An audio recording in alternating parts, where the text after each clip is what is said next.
Welcome, Golan-Globus. It's the year 2274. Do you know where your kids are? TikTok. TikTok. Do you think yeah. TikTok could be around in 200 years? Depends. Will what's our computer friend from the Dungeon Master? Excalibrate. Will Excalibrate allow it? Are you saying that the AI that controls the dome cities of Logan's Run is an advanced Excalibrate? Excalibrate was the 1.0 version. This is like Elon took it over, and you know Elon is just efficient. It's Elon. It's not Paul that is the Godfather. He's the black guy from Terminator 2 that creates Skynet. Paul fell onto hard times and needed some money, and Elon was there to pay him. And so none of the tech is actually Elon. Although I did not notice any people of a certain, religious background. Oh, I thought you were going to say race, because you notice it's very eugenics of this movie. Yes, it is. So They're literally picking and choosing. Yeah. I guess we'll get into it when we get into it. We will get into it when we get into it. We got some things to talk about first. Oh, there's so much. This is, I put this movie on. I was in a terrible mood, and I was like, I got to fucking do notes now. Yeah. And that 70s sci-fi just cozies right into me, right into my soul. I really enjoyed this movie. Yeah, I have a soft spot for 70s sci-fi, too, because it's pre-CGI. So there's a lot more about ideas. Yes. And there's a lot more creativity because you have limited resources. Right. You ever notice how we can do anything with CGI now and everything's boring looking now? Everything's boring. Like the as sky's fuck. the limits. Right. It's like there's something to be said about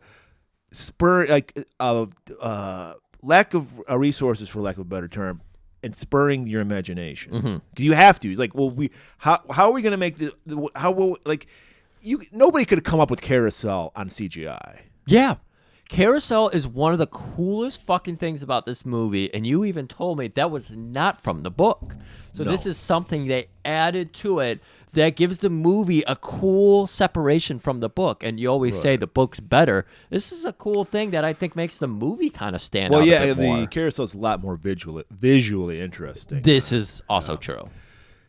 But yeah, I mean, do we want to segue away for 1 minute since we're talking CGI to talk about the? I had a disappointment, and I was expecting it, so I wasn't too deflated about it. But I didn't even know this was coming. I didn't either. I just popped up on the internet, Yeah, and I was just like, I guess I'll watch it. Right. We're talking, of course, about Furiosa, a Mad Max saga. The new trailer for the next George Miller Mad Max, with Mad Max not in it, movie about the prequel to Fury Road, Furiosa, her origin story. We get a young Immortan Joe. He's sexy, but he's still got the mask on and the makeup. Really? Yes, we do. I watched 2 seconds of it, and I was like, I don't need to see this. We trailer. get, what's her name? The girl who's in everything, and we'll Anya? never. 2 years from now, we'll never see her again.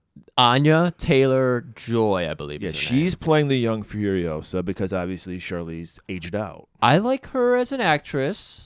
I have no opinion. She's fine. Exactly. It's like she's not. I liked her in The Witch. Yeah, she's been in good stuff. I feel like she could do a good job. That awful The Young Mutants movie we saw or whatever. Yeah. She was the only thing in that movie I thought was good and stood out. Yeah, I agree. So I think she could do a good job, but Yeah, I'm fine with her. I just, here's the thing. Hemsworth's Australian, so I think that works. Chris Hemsworth. Yeah, I'm also Switzerland about Chris Hemsworth. I have no, I have exactly. no opinion about him. I was upset about him being in it because he's just another. Well, we always talk about the 4 Chris's of the apocalypse, and he is a fucking 4 Chris. Well, I don't.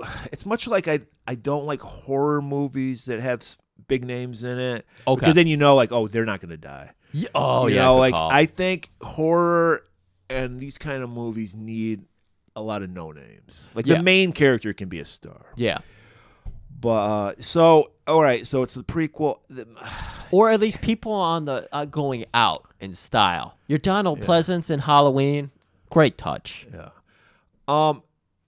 Here's the thing. George Miller is I think 80. He's if he's not, he's creeping up on 80. He can only do so many movies. Apparently he's bored with the Max character, even though he's only done in my opinion, 3 movies with the character because Max was barely in Fury Road. Yeah. And so he just wants to do this Furiosa shit. And I'm like, can I just give me one more? All I'm asking, you can kill Max off in this movie. Right. In fact, I'm in the minority, but I don't know, maybe because tide's changing with all this Israeli Hamas thing. Maybe everyone's cool with Mel Gibson now for his anti-Semitic rants. Because Millennials might be. I want to see. I mean, and fucking, have you seen Mel Gibson lately? He's gnarly looking as fuck. Like, he looks like a guy's been living in the fucking wasteland for decades. I would personally want to see him do the final Mad Max movie, and you could kill him off, no problem. I mean, I was gonna say Max Hardy. Who the fuck's that? Tom Hardy. Fine. He's one of the few people I gave my blessing to be Mad Max. And I loved him as Mad Max. If he could have given something to do, something meaty to work with, instead of just going bait. Right. And like saying one word. He did such a good job with the little bit they gave him. It's not a fucking, it's as much as anybody wants to argue it, it's not a Mad Max movie. Yeah, and if you're a fan of the show, you know how much near and dear to my heart this series is. Well, the first 2. I don't like Thunderdome. But it's still a good movie in that realm, but it's just. I'm not. Yeah, I've said. I love how to preface this every time we talk about it. I don't hate Fury Road. It's fine, a movie by itself. When it's put in the Mad Max universe, I'm just like. And this is why I was very I'm very trepidatious. I'm gonna go see it. All right, I'll just say it right now. I'm still gonna wind up going to see it, but I'm trepidatious because I think.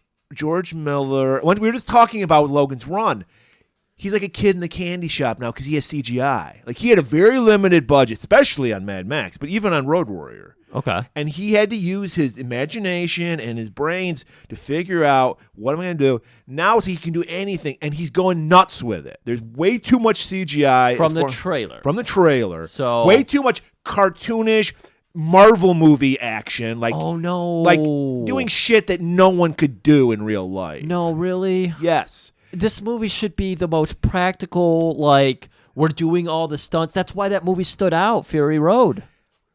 We're in the apocalypse, and everything is beautiful because he puts filters on everything now. It's that, have you ever heard that thing? It's true. They use it on, it was, I don't know if it's more now, maybe like 10, 15 years ago.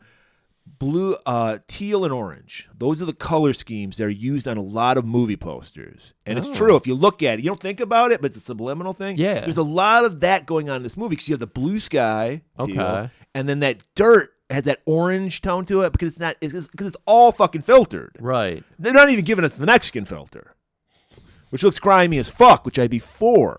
Right. Because we're living in the apocalypse, people. We already are, even in Australia. According to the trailer, or in the beginning, 45 years after the fall.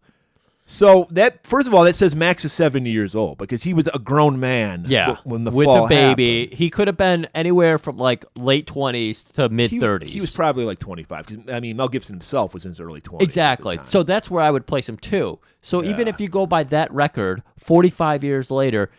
Max is somewhere in his 60s, 70s. So I can't wait for the nerds who have to get the timeline out, what the mental gymnastics are going to do for this. Right. Because they couldn't figure out the fucking Fury Road. Right. So that'll be interesting at least. But yeah, I'm just like.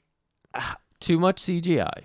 What could bring you to feeling good about this movie? Like, what's this something... movie? Yeah. I don't know if there could be because it. I don't know. I mean, maybe because,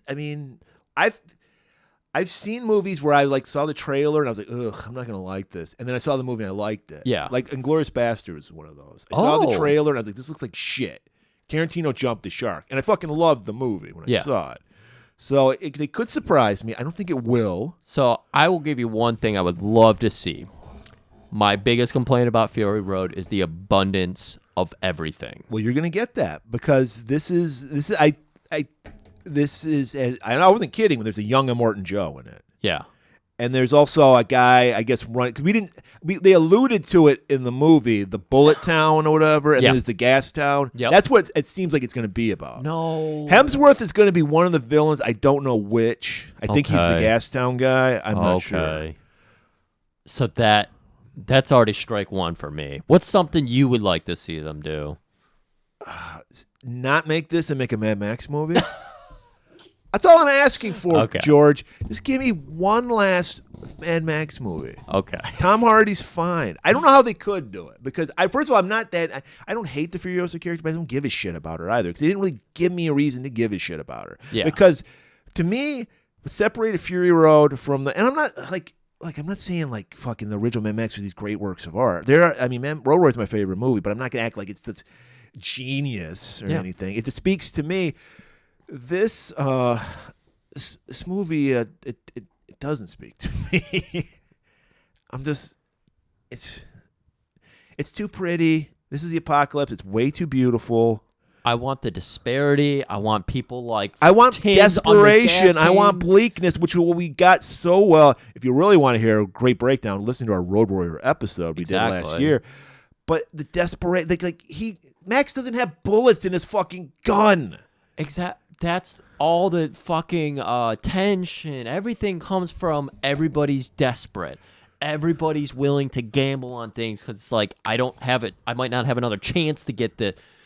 I don't get that from Fury Road. But Murray, it's style over substance. That's what I was getting at with Fury Road. Very disappointing because the first thing I saw is George Miller supposedly directed it and George Miller supposedly wrote it.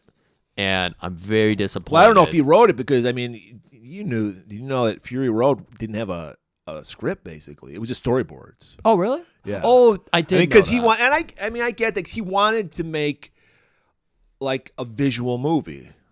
And he succeeded. I'll give him that. He succeeded. Right. But I need more than that. I want just one tension point to like fucking kind of give us a little bit of adrenaline rush. There's no big haggle or anything. It's just like, oh, we're going this way, now we're going that way, and there's some women here. I don't know. That's basically, you just summed up Fury Road perfectly. It's like we go out the desert and then we come back. But anyways, Murray, this is not that we're going back to cozy sci-fi. We're going to go, this movie has a lot of world building in it, which I appreciate. Oh my God. Now, I want to first open this up. Audience, please participate in this conversation. You did say that in the book, the actual cutoff age was 21. Yeah. First of all, I want to say I've never read the book. I'm just going by the extra material that was on the DVD I have. So I'm not an expert in it. Right. And then in the movie, it's 30. 30, right? Because the director felt, and I kind of agree with him, well, first of all, he was like, I don't know if I could get that many actors under the age of 21 because you can have a 40-year-old play. Michael York was 33 when he played Logan. So you have a more sweet scale and go up and down, you know. So I get that. It makes sense to me. And I think that's a little too young. I think you need to live because it would be, to me, it would be at 21, it would be really depressing world to live in. Yeah. You know, you want to talk about live fast, die long. 21, that's when you're like fully developed as a human being. So you want to like enjoy some time. You're fully developed in some ways. I wouldn't say you've got. Don't you believe that maturity weighs in on being fully developed? This is a very good thing about this movie because in my opinion, the boomers invented the I don't ever want to grow up, and it's been going steadily more immature each generation following. Okay, because the 20-year-olds now are like fucking children. They're not even like teenagers. They're like, they act like they're fucking 5. Like they're into fucking their anime and all that shit. They're too into it. I mean, if you like anime, I don't give a shit. I like a lot of lowbrow, immature shit. Yeah. But they're too into it. Yeah. Like they live it. There was a conversation I saw the other day where this person's moving in with somebody and they were like, I'm not the culture one. He's coming in and he's gonna make me watch Attack of the Titans, I think is the anime. Culture. That was culture. I was like, oh, Jesus What does Christ. she watch if she's like thinking that is culture? This chick does like NASA shit. And I was like, what the fuck? What? What is happening? We're watching an anime. And that anime, by the way, I've watched the first 12 episodes. It fucking sucks. I'm sure it does. I didn't get into it, but I'm just done with anime. Like the tropes in anime are so fucking over for me. Yeah, I mean, but there was a time. You can even look at if you looked at yearbooks from the 60s. My mom looked like she was fucking 40. Yes. When she was in high school. Yes. Oh, Man, when we used to do I just think about the fact, like, I'm old now, but like when I was 30 and I was my dad, I would have 3 kids, married with 3 kids. No fucking way. Yep. So yeah, I mean, they're teenagers already. Like, expected, like, you owned a house by the time you were 25. Yeah. I mean, and there's a lot of other issues why people can't own houses now. Oh my God. Still, maturity is a big. Okay. So back on topic here. We went off track as usual. Really. 21. Yeah. Movie is 30. Murray, audience, participate in this. Murray, what's your age? If you're listening on YouTube, comment. Don't forget to comment. Yeah. Right now. This is something for you to comment on. Yeah. You can ask, where's the movie? But you also have to tell us what your cutoff age is. Yeah. My cutoff age. Yeah. That you're Excalibrate. So I'm in the world? You are Excalibrate. Well, you are running it.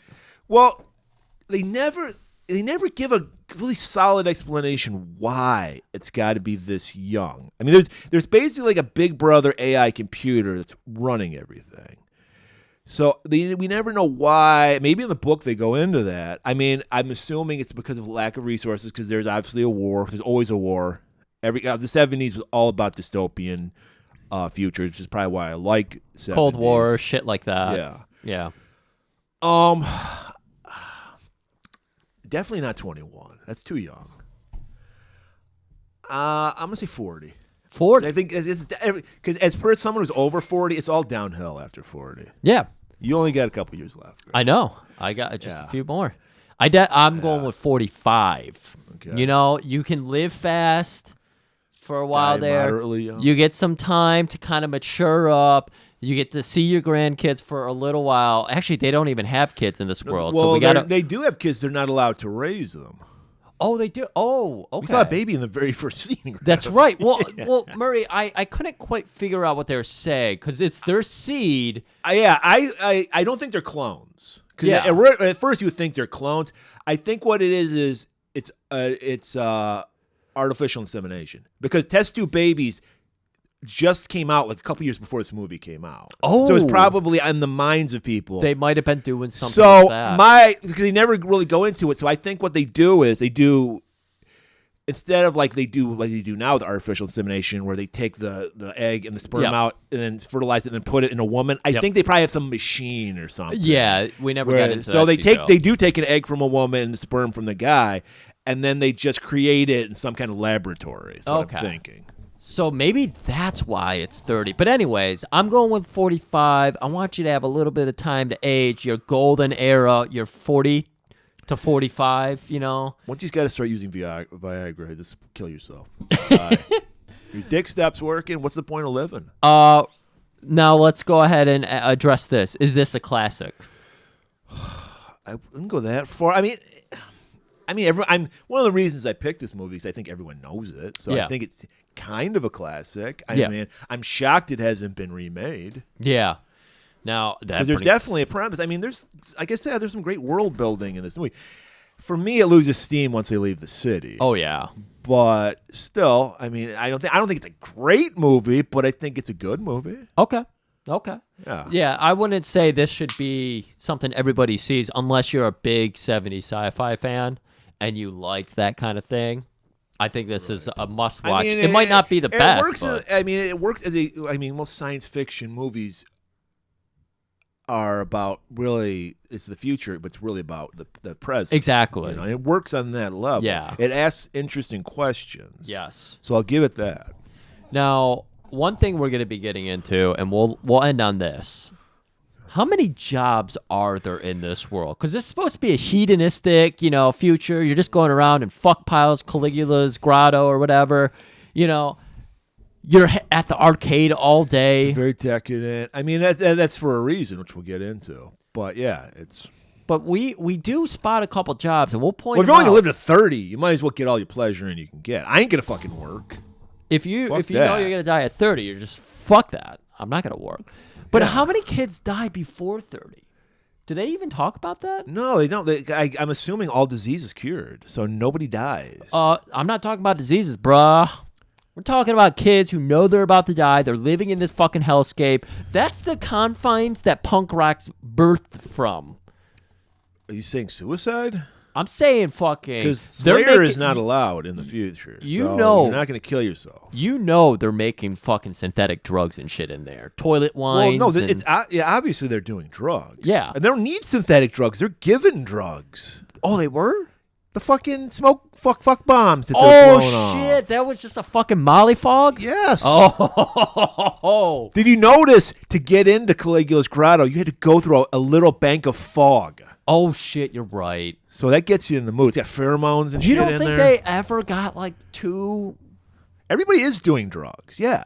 Okay. But I think it's supplied by the man, the computer. And you don't think anybody ODs or anything like that? Because this is a bleak don't know. world. This is the thing we've played. This is eugenics. Yeah. So they might be the perfect human specimens. They can handle their endure drugs. this shit. Yeah. But at the same time, I mean, accidents are going to happen. People are going to fall off a ladder or whatever. We're in a mall, so people can someone's fall. going to do a Texas death match and then my God, die. They drink some bad blood. When you're in your you got to be going. It happens. But you know what? It's because they push the whole idea of renew so hard. Maybe it scares you into pushing, because they don't want you to challenge the system. Yeah. They want to keep you in a doped-up haze. That's true. Uppers probably are banned, like PCP or anything like that. But, keep you kind of docile. Yeah. Murray, we got so many more questions to answer while we go through this movie. Guys, if you've seen it before, this is a 3-hour one. You're going to have such a good time listening to this. And again, join in. Yeah. Comment. Subscribe. Places to comment. And most of all, like. Oh, my God, like it. All right. Run to the other side of this trailer for the dystopian 70s classic, Logan's Run. Just imagine a world where you will hold your entire future in the palm of your hand, when a tiny glowing crystal will guide you through an existence in which each day is more wonderful than the last, where it will be possible for you to obtain the fulfillment of every fantasy, the satisfaction of every vanity, the absolute attainment of every wish. Metro-Goldwyn-Mayer presents the Saul David production of Logan's Run. A fantastic journey through a world beyond imagination. Welcome to the 23rd century. The perfect world of total pleasure. Imagine a world in which you need never be alone. You touch a switch, turn a dial, and the perfect lover steps into your arms. Every pleasure is yours to experience. Runner! There's just one catch. When the tiny crystal in the palm of your hand flashes its final message, your time is up. Michael York is Logan. Run, Logan! Policeman in a perfect world. No! Trained to track down runners. Run, Logan! Until he is forced to run himself.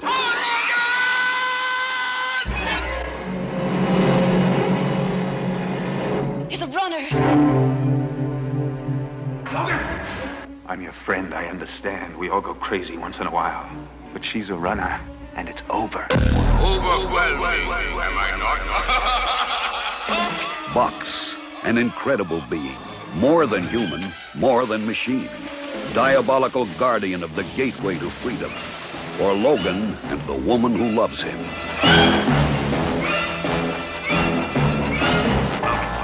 Logan 5, Logan 5, Logan 5, Logan 5, 5, 5, 5, 5, 5, Terminator. 5, 5, 5, 5, 5. Now!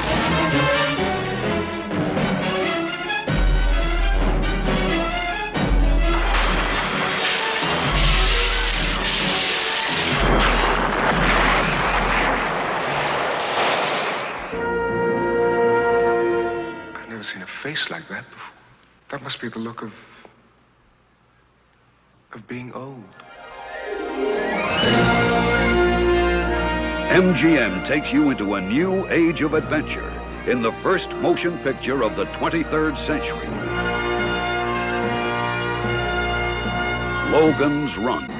It begins where imagination ends.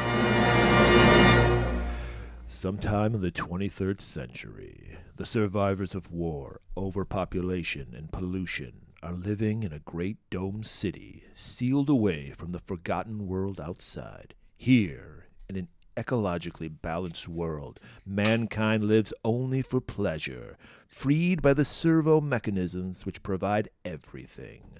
Except for cleaning up dead bodies, apparently. There's just one catch. Life must end at 30 unless reborn in the fiery ritual of carousel. Ooh, Murray, we're building our world in one paragraph. That's all we needed. We didn't need a half an hour intro, which would be now. No. Paragraph. I get it. Is this because people just don't? I thought people love to read, especially like little short, like text type things like that. I know. You could do this today in a TikTok video.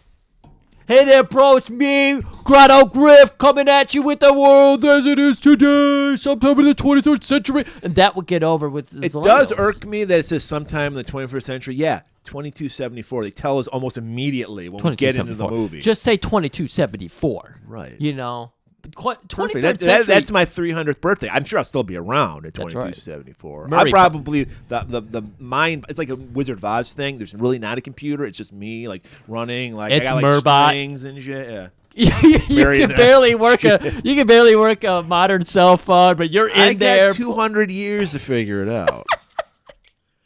Oh my god! And you're still rocking out with your Danzig, your Samhain, and you're just like, guys, you got to get in with the good music. Still trying to convert Abra. All right.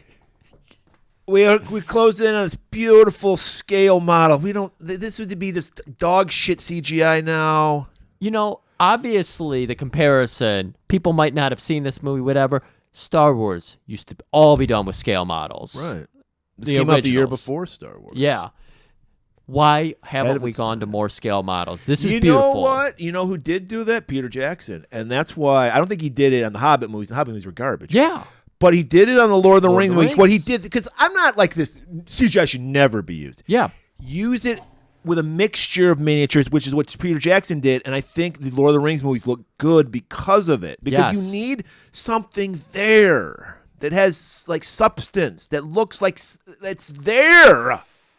It's funny where I've ended up, you know, in my 30s, because when I was in high school and everything, I was just like, I don't give a fuck about Lord of the Rings. And then I ended up getting into a lot of the fantasy and D&D and all that shit later in my adulthood. And I always thought those movies looked cool as shit. Like, I felt like, you know, they were wandering around in the woods. Right. You want to feel like we're living in this world. Even Star Trek and its stupid next Well, it gen. helps the actors too. Yeah, exactly. It's like you look at the green screen, like the back. That's why the prequels are shit, because everything is CGI it's in the Star Wars embarrassing. prequels. Like you look at the background footage of that shit, and you've got Willem Neeson. Why was I thinking Liam Neeson. Liam Neeson? Yes, I was so close. Like. Literally just like standing on his 2 feet, pretending he's swimming, and they green screen him swimming. You could get a fucking shot of Liam Neeson swimming in Jedi robes. Yeah, so Probably. we both like this scale model. I'm like, where's the kaiju going to show up? But, you know. Kaiju? We didn't get that, yeah. That's for all the weebs out there. Speaking of which, does anybody have a fucking... I don't want to fucking buy Apple TV, but I want to see the Godzilla show with Kurt Russell. Give me your fucking code or whatever, people, whoever has one of those, so I can watch that show. And then I swear I'll never watch anything again on Apple. Yeah. I just want to see I Godzilla. might be able to help you out there. So yeah, we're liking this Futuristic City. By the way, it was also scenes of these Futuristic City was used in a Mork and Mindy episode when they went to Orc. Yeah. Beebo Beebo? Was that what he said? Pizza? No.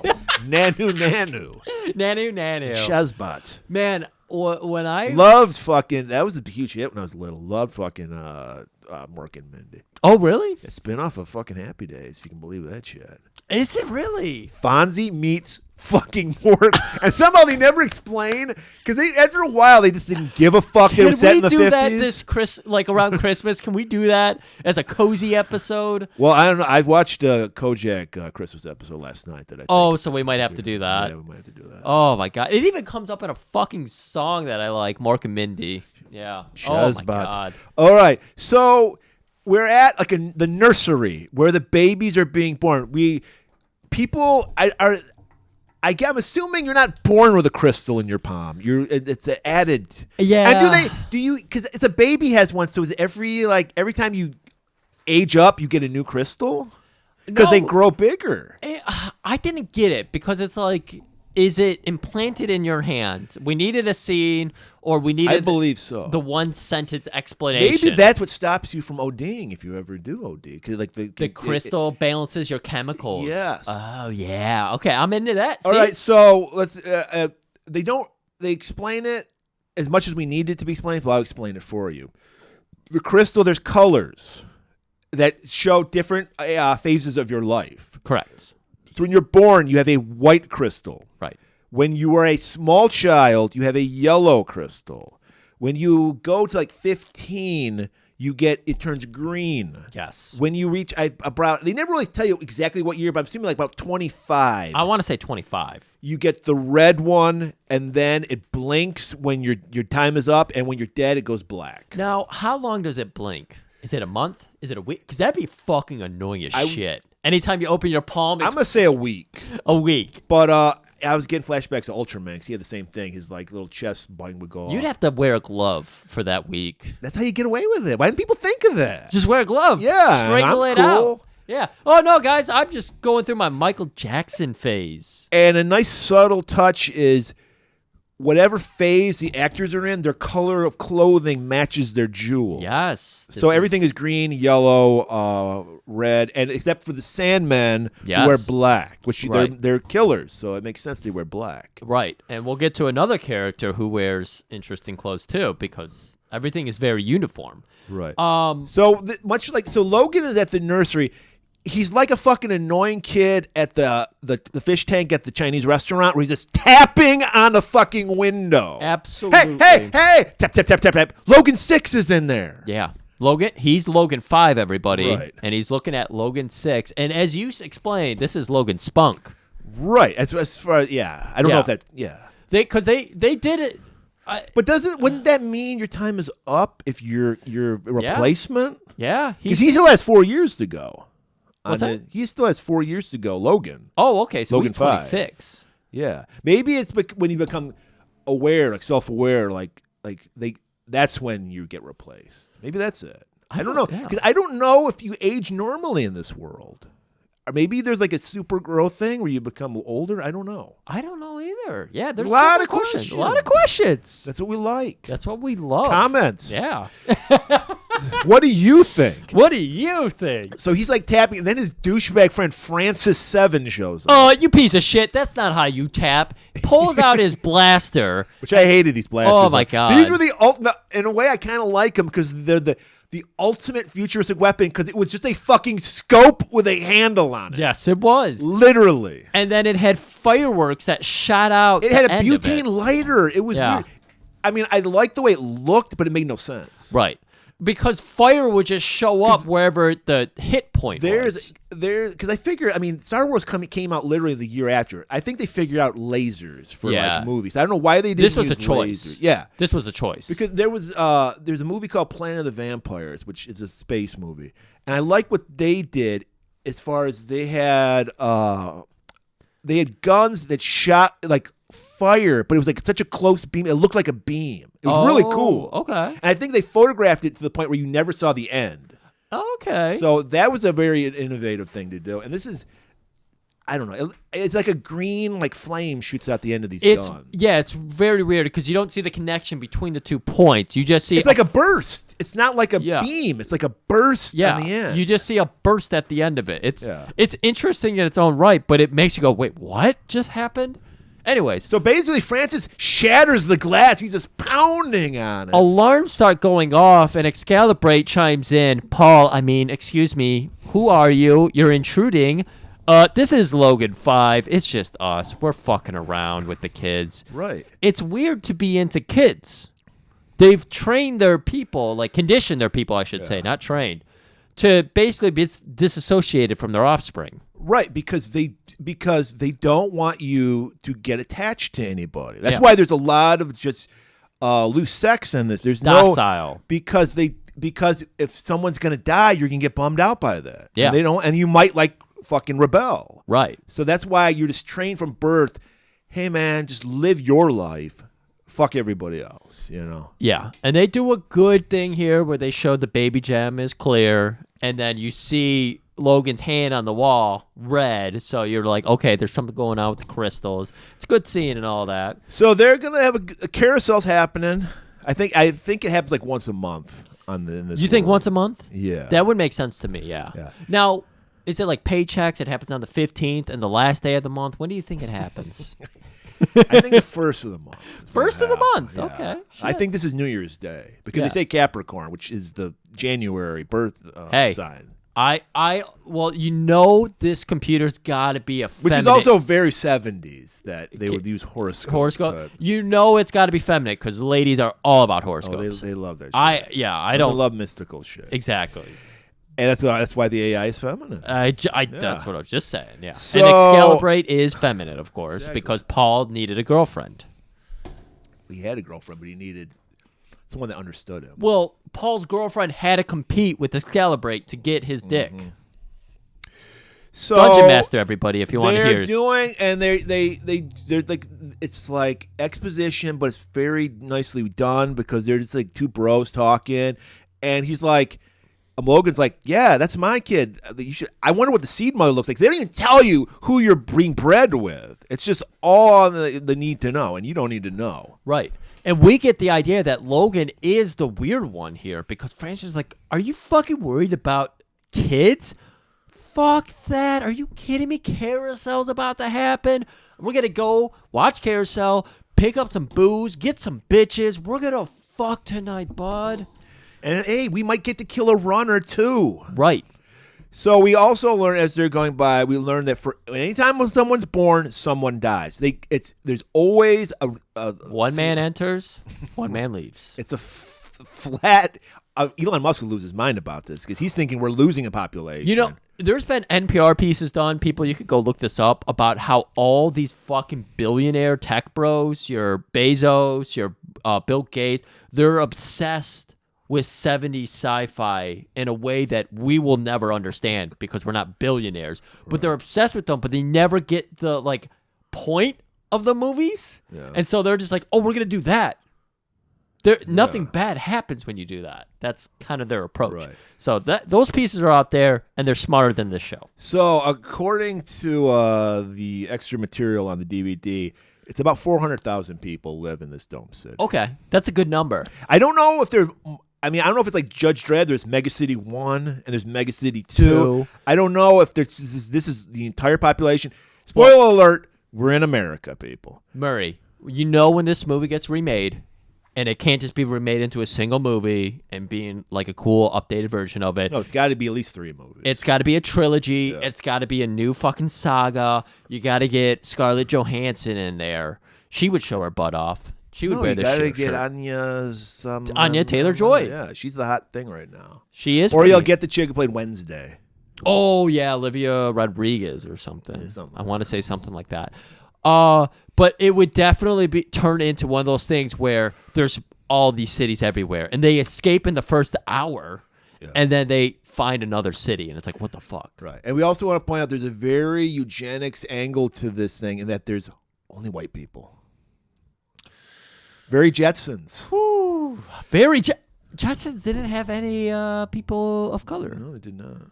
That is interesting. So yeah, like, did the good guys win this war that we're talking about in the past? Jesus Christ. I guess we weren't replaced.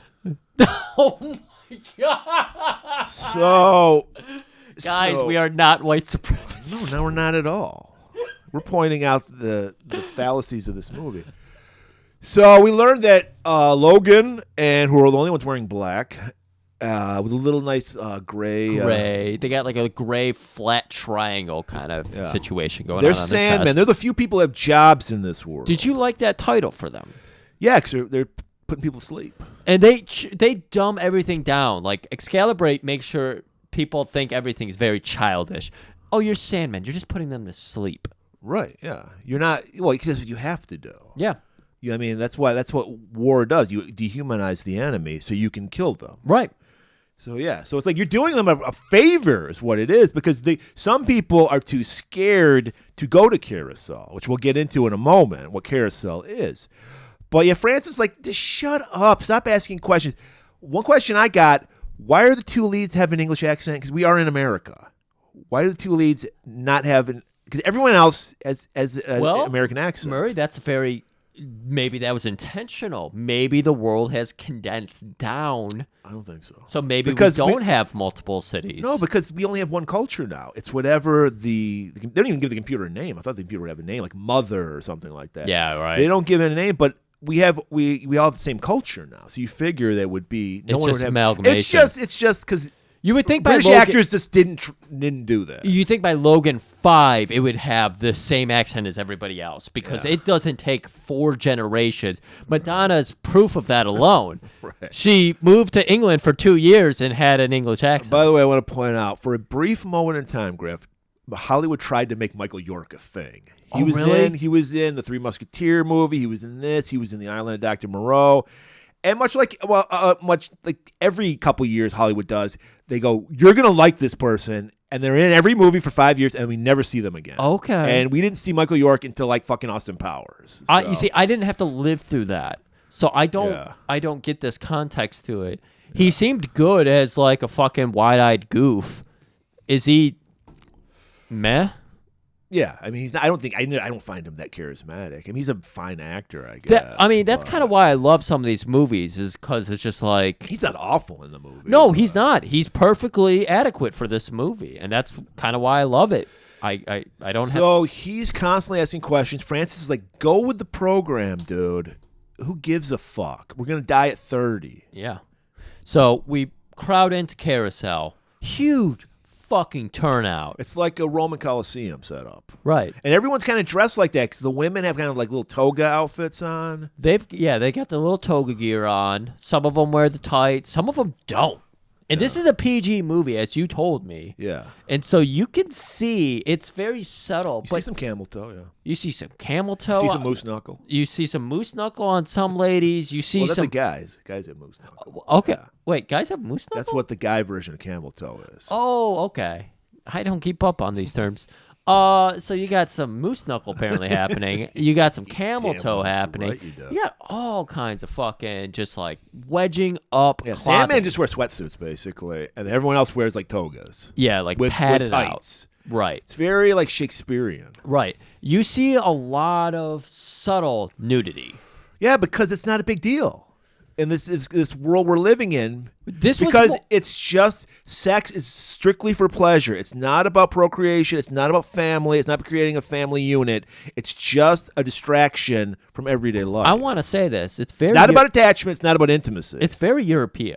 Because in Europe, well, I don't think that. Well, I mean, yes, it was about the nudity. You're right. Exactly about the nudity is all I'm trying to say. Because it's like when I was over in Germany, you'd just be walking down a normal city street, and there'd be a kink shop right there. Yeah. And they would be like tits out, and it's like, what? Okay, we're not used to that around here. No, we're not. We're used to shying people away from it. Just fucking tits, just fucking butts. Me and my brother were talking about Commando today, and it was just like, man, Mark is 8 or 9. This kid should be fucking on Steven Seagal. He should be watching Jean-Claude Van Damme. He should be watching Commando. Your nephew has never seen Jean-Claude's butt yet? No. God, keep him sheltered, why don't you? I know. That's what we're doing. We're fucking Logan's running these children. Running them off. We're Logan running them off from good movies. So we get the star date, Capricorn 2274. Right. It's the very first carousel, I'm assuming, of 2274. That's got to be the biggest carousel of the year. It's the new year. Right. So in the book, originally it was like a gas chamber situation, but it was a pleasant. You got high off the gas and then you just died. Okay. So that's not very visually interesting. So I get why they're like, we have to do something big. We need to make it, because we need, like, I think you alluded to earlier, we need to make it like, I want to die. Like, it's awesome. Right. Like, I want to be a part of this thing. Okay, so the 90s, it would be a truck show, like a monster truck show. Like Gravedigger would be there, and you would be just plowed with over fumes, and then you would all run out, and you would get plowed by Gravedigger. And then in the 2010s, it would have been indie rock musicians. You'd all go to a concert and trample each other. I wonder what it'd be today. Like the Fire Fest, whatever that was. Oh, the Fire Fest? That would be the 2010s. You 2020s. charged like $100 for bologna The sandwich. 2020s, COVID would be happening, but all the 30-year-olds would get to go to this to some place, and they'd all be okay. 30-year-olds would be boomers now. 30-year-olds would be boomers. So, all right. So here, this is what Carousel is. You come out. There's a big it's like a theater in the round, Yep. and we have a big like crystal in the center, and there's a ring around it.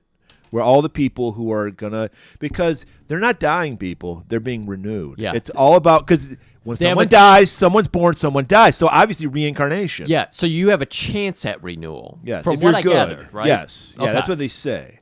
Which makes no sense, because if we have like no growth in population, this is why reincarnation makes no sense, because that would mean that we'd have a stable population. Right. Because you're just being replaced. Right.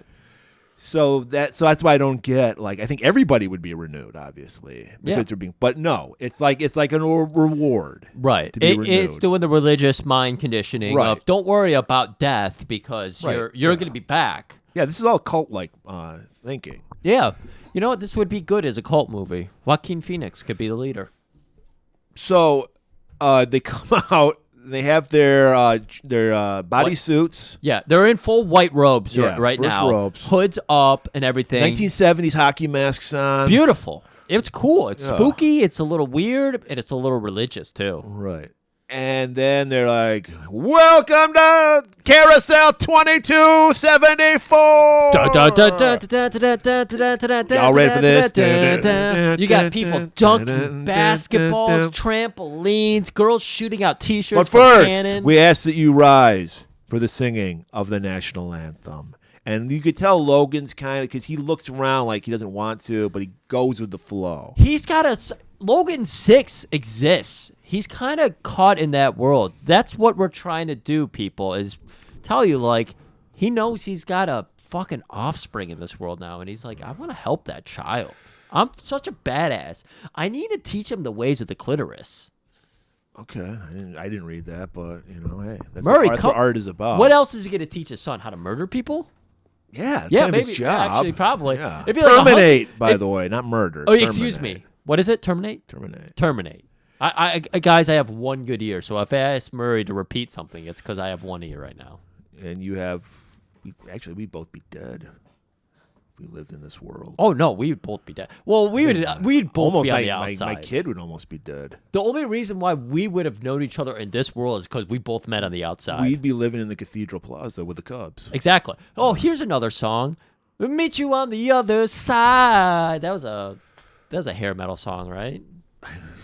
See you on the other See you on the other Yeah, side. it's a shitty Ozzy song. That was Speaking of music, Griff, once the carousel starts, all we hear is doom, doom, doom, doom, doom, doom. Yes, it's a Pink Floyd laser light show. Of course it Pink is. Floyd lasts because it's the perfect music. money. Right.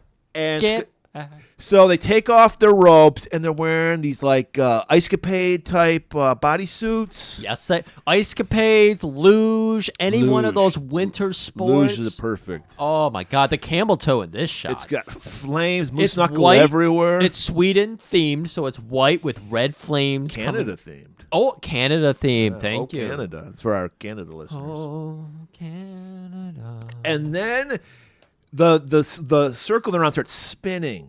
This is good. And then they start rising up. These are that guy's gonna be renewed. I can see he was the first to rise. Oh my God, the crowd. We're going around in the crowd. We're getting crowd shots. They're going. It's not an AEW show. You could go around the full 360. It's full. Asses. There's no hard camera shot here. Yeah, asses, the shoulders, everybody. There's Butts hand to jobs nuts, happening. It's everything. Those little sheer outfits those ladies are wearing, they're clinging because there's fingerings happening. This world, again, There's no Me Too going on in this world. there is- I'll tell you that much. barely. And it is. It's Me Too with their hand raised Yeah, the up. Me Too in this world is, fuck Me Too, please. There is consent in this world, though. We'll get to it. So, yes, there is. So people start rising and they start floating around. And I'm sorry, the director said it was seamless. No, I can clearly see wires holding these people up. But, hey, it's the 70s, all right? I'm going with it. So they're just floating around, and then just out of nowhere, people start exploding. Yeah. Are they being shot at, or is there something in the crystal that makes you explode? And if Right. there is, then why do we need the Sandmen? Because you can just, I guess that's not true. Because Yeah. we wouldn't need Sandmen if we could make people exactly. explode. What is going on? This is one of the greatest kayfabe of all time. I don't know what's going on. Everyone is like, we're new. Even Logan's caught up in the fervor. Right. This is awesome. They're just screaming that. Wants to get lost in it so bad, but he can't because he feels that vibration. Excalibrate, as we know, was also a wrist device designed by the devil himself, and just like our cell phones, designed by the devil. And so he's got a walkie-talkie Excalibrate, so he's a little separated. It's not on his wrist. It's like a BlackBerry. It's like a BlackBerry, and he's opening it up. We got a fucking runner. And you know Francis is going to be excited, but he looks over at Francis. He's got a hard on right there. He's got a fucking lady next to him grabbing Francis on is getting a blowjob. He's getting an over-the-pants blowjob right now. And he's like... That's how stretchy the spandex is. Dude. You can actually make that happen. Only in the future will we have over-the-pants blowjobs. Is that something people do? I don't want that. Who would? Francis, because he's a freak. Because he loves to kill. Yeah. So he's- Francis also, guys, just so we know how fluid this future is, he wants a Logan to get naked in front of, like, he wants everybody to just be nude and jacking off in front of him. He is not homophobic at all. He is fluid, to say the least. He is aroused by any kind of arousal. Arousal arouses him. Arousal. So Logan's like, hey, bro, we got to cut it short.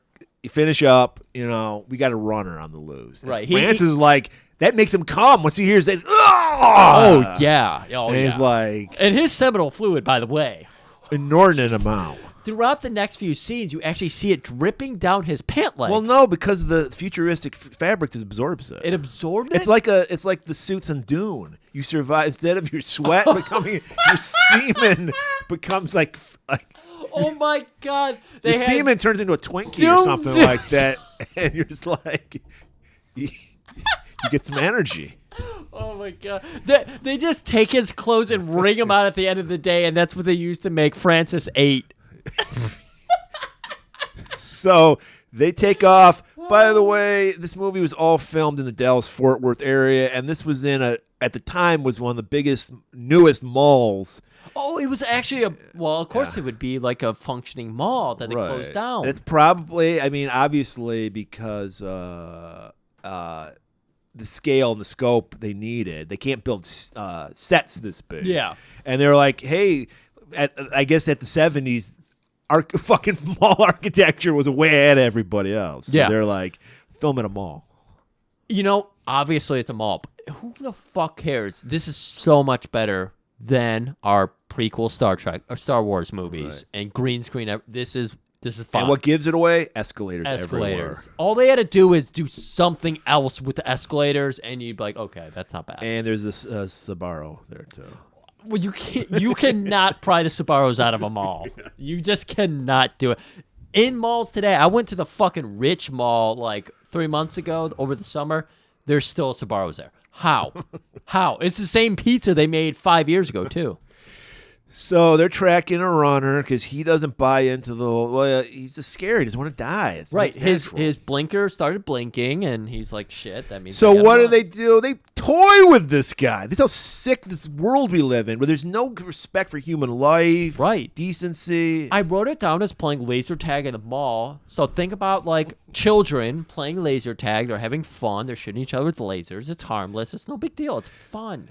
So this is where, like I said, one of the pet peeves I had was the guns. Yeah. Because they just shoot a little butane burst at the end, and then we see fireworks. Are they shooting Roman candles at these people? Because sparks just fly up around the guy. Right. It's awkward. We see a lot of shots here. The guy's cornered on the second, third story or whatever. The mezzanine, yeah. And run, runner, run! And we do get to learn that these people can die because he jumps. And his neck does not survive the fall. Yeah, I think I'd rather go to Carousel than do what he did. Yeah, you just get exploded. Right. Yeah. And it's just you get the cool outfit. See, I gotta say, 20 to 30. We lost so many people between 20 to 30 through ODing, through suicide, all that. Sorry, but I don't think a lot of these people would. Make I was it going to today. say through another thing, but we get cut off on YouTube if I told the truth. So he just chooses the coward's way out and just jumps off the balcony. So this is where we see the other job that apparently isn't good enough for robots. Yeah. So we still have some employment going on. We have to inspect the body first. So let's Right. inspect the body real quick. Right. Well, we have to grift the body. We got to grift the body. Because that's what Logan does. They just take all the belongings off Hey, the body. New York Times word. It's in the crossword puzzles. Washington Post, by the way. Oh, was it Washington Post? You're trying to make it sound better than it Oh, is. okay. Washington Post, right there, griffing. This is. Once it makes the New York Times, then I'll accept. You'll accept it? Okay, Washington Post is still pretty good. So, griffing, he's going around those pockets, he's finding doubloons, he's finding gold. He opens up a hand and finds a little Anka necklace. And so he just thinks nothing of it. It's 'cause that's the job. You have to take the belongings because what happens next? Cleanup crew shows up. Right. And they're little, as Griff called it, little floating segways. Yep. And they wear the opposite Sandman outfit, gray with some black accents on it. And they fly over the body and just spray a dissolving mist on it. Right. And we just see the body decompose into hamburger. He's right in the middle of the mall I concourse. thought Sabaros was going to pick up that hamburger. Sabaros. What? Wait, Sabaros? Yeah. Or who's Sabaros? You're doing the Zaragoza thing. That sounds like a villain in one of our movies. Yeah, it does. I was like, Lord, I Sabaros. thought you were doing a reference for a second there. I was like, shit, I forgot this one, Murray. Yeah, well, this is right in the middle of the mall Concord, and everybody's about to leave Carousel. You can't have a dead body to bum everybody out, because then they're going to be Because they like, just saw a bunch of dead bodies. well, they saw people explode and renew. Yeah. And one of the things that Logan picked up on was he calls it in, he scans the guy's face, and Excalibur comes back. He's like, hey, motherfucker, that was not that guy's face. That was a facelift. And he's like, oh. So there must be somebody doing facelifts working with runners. So that's Well, not a facelift, a face replacement. Oh, excuse face me. job, I think is what they call it. Okay, face job. Okay, sure. Let's go with that. Yeah. But now they know, like, oh, we should probably look into that. So another day at the office. Logan's back at home. He puts on his Sandman robe. He's just like, man, I got to hit the circuit. I got to get laid. Yeah. So this is Tinder. This is Hinge. Yeah, Hinger. basically. This is Bumbler. You know, this is all the dating apps. But you're in a mall with 400,000 other people. So it works much more efficiently. You could say it's microwaving. Yeah, so if you choose to go on the circuit, basically you can get teleported to anyone who swipes left on you or right. I don't know what the terminology is. Left is the refusal. Okay, Right right. is the accepting. So Logan turns on the old. I gotta assume Sandman are probably on the highest hierarchy because there's a hierarchy to everything. That's got to be because you talked Because about there's no money. We talked about Yeah. it. Yeah, there's basically no jobs. Yeah. So you actually have some authority. You have termination, sleeping abilities that nobody else has. You're a cop. And we know cops value themselves way above the normal population. So, of course, he sees himself There as is. a god. Well, he did have a blue line on that robe he was wearing. Yeah, gray lives matter. Because it's a gray line. I'm Yeah. sorry, Murray. I gotta correct you there. All right. Well, it is the future. It is the future. But he is wearing this fantastic Macho Man Randy Savage robe.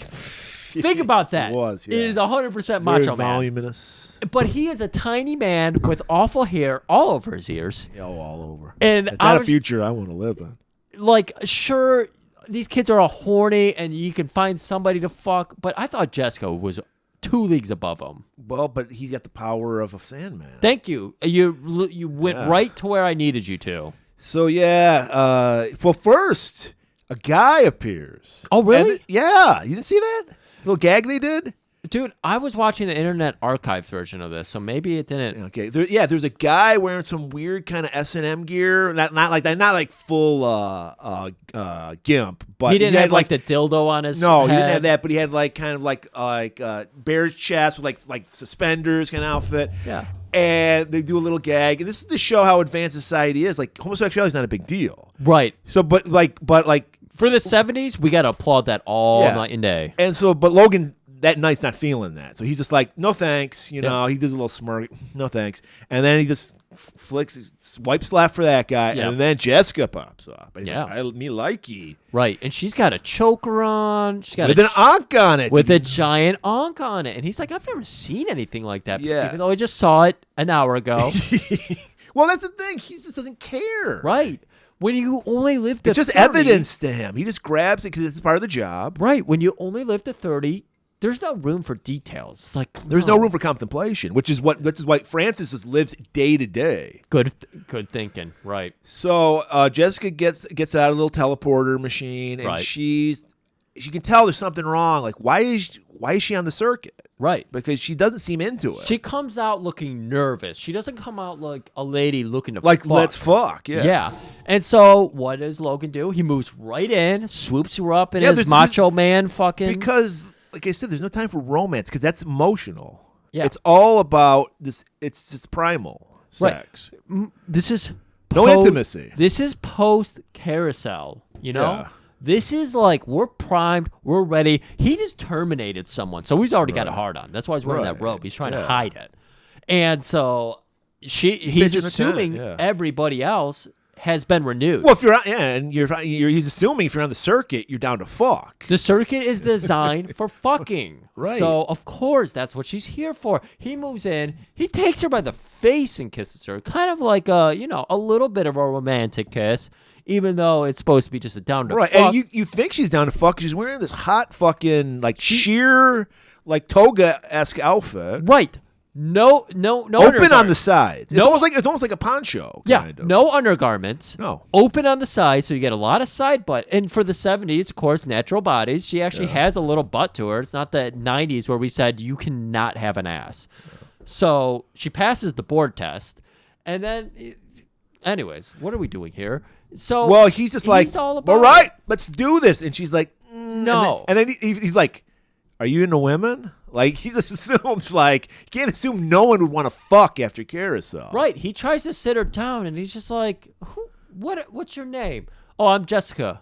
Jessica 6. Oh, cool. And then, like, they're sitting on the couch, and he just Let's fuck.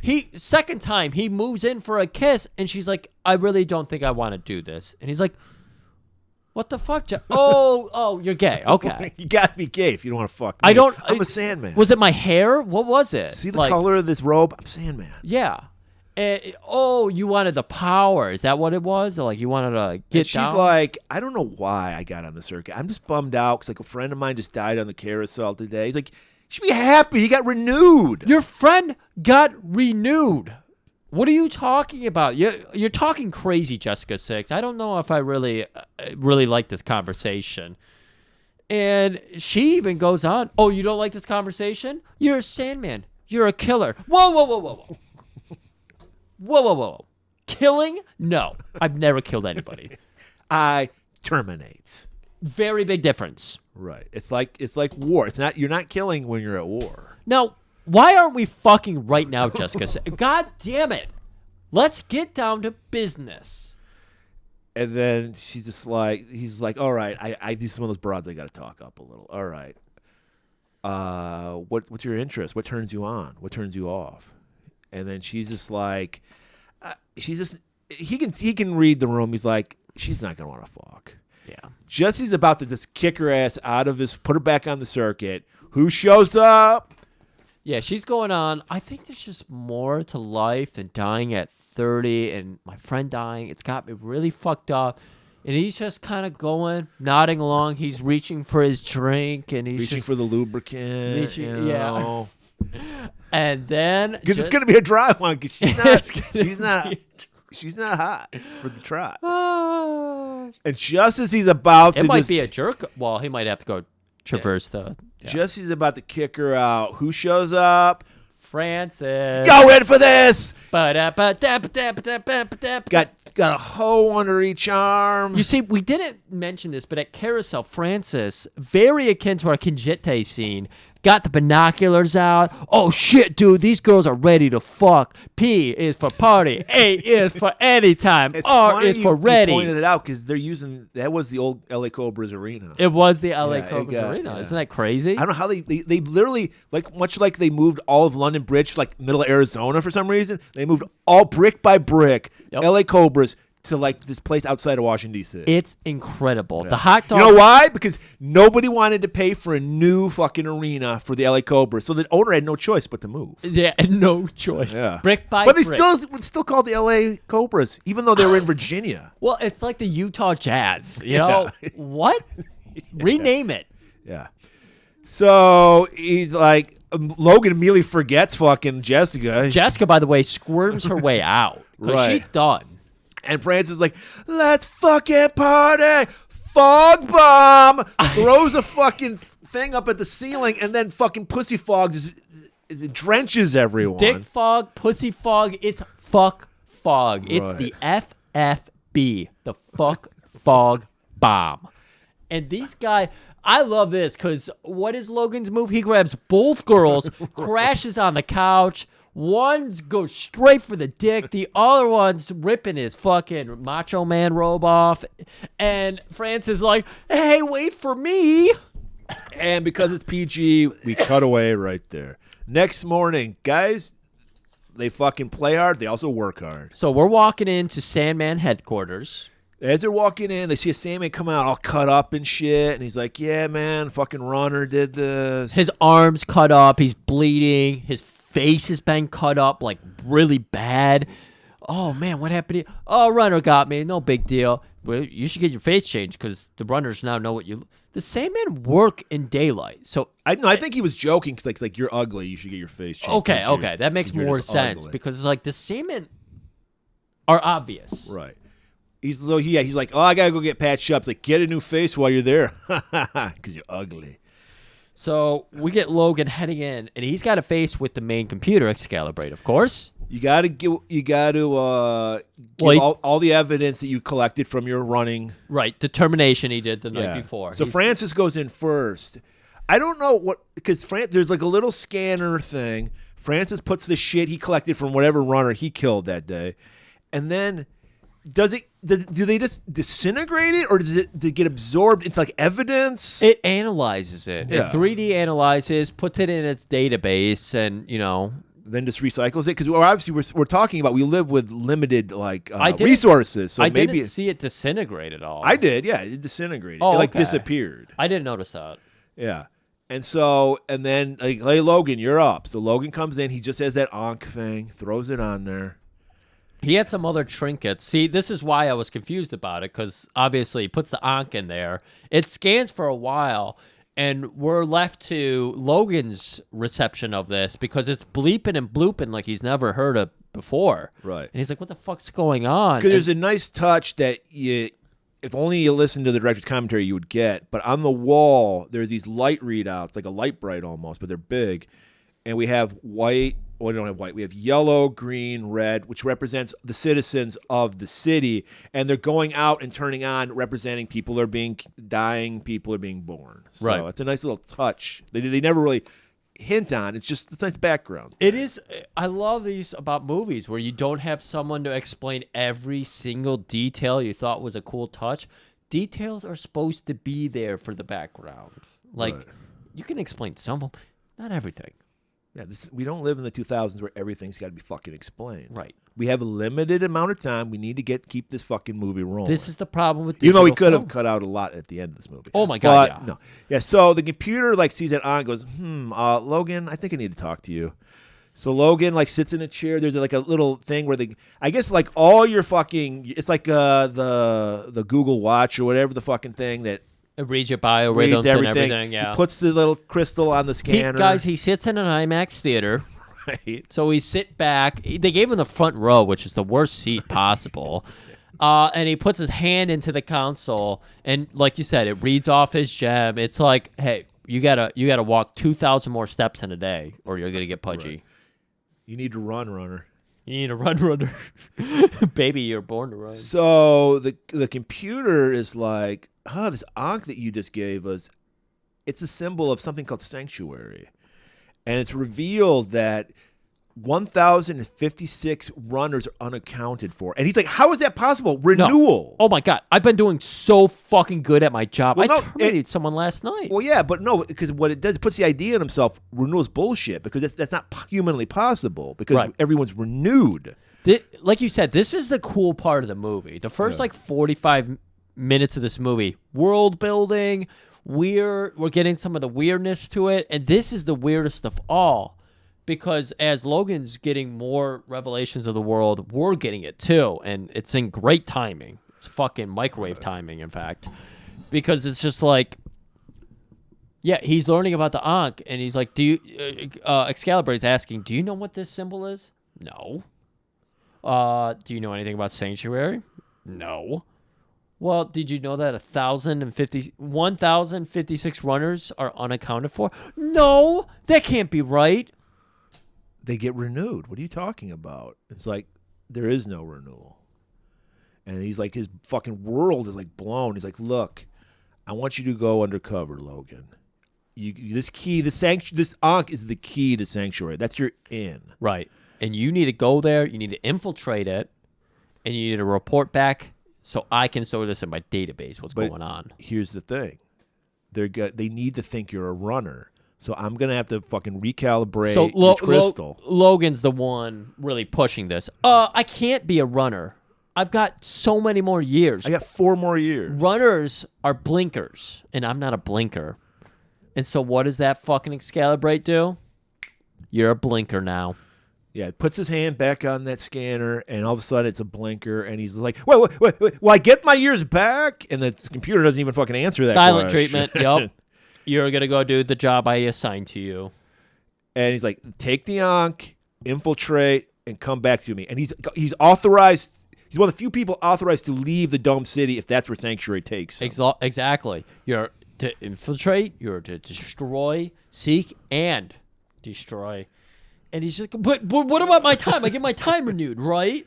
No answer. Right. Cold like a computer. So I guess there's like a spa that the Sandman get to hang. That's one of the perks of being a Sandman. Oh, yeah. No, we've seen this before in various Arnold Schwarzenegger movies. There's always a fucking Swedish spa somewhere nearby. Right. And we see or a Canadian spa. Francis is chilling in the jacuzzi. Exactly. Dick out. He's like looking around. He's waiting. He's hiding just under the rim off under the bubbles. Yeah, that's right. And Logan is still like, am I going to get my 4 years back? He's like in a daze.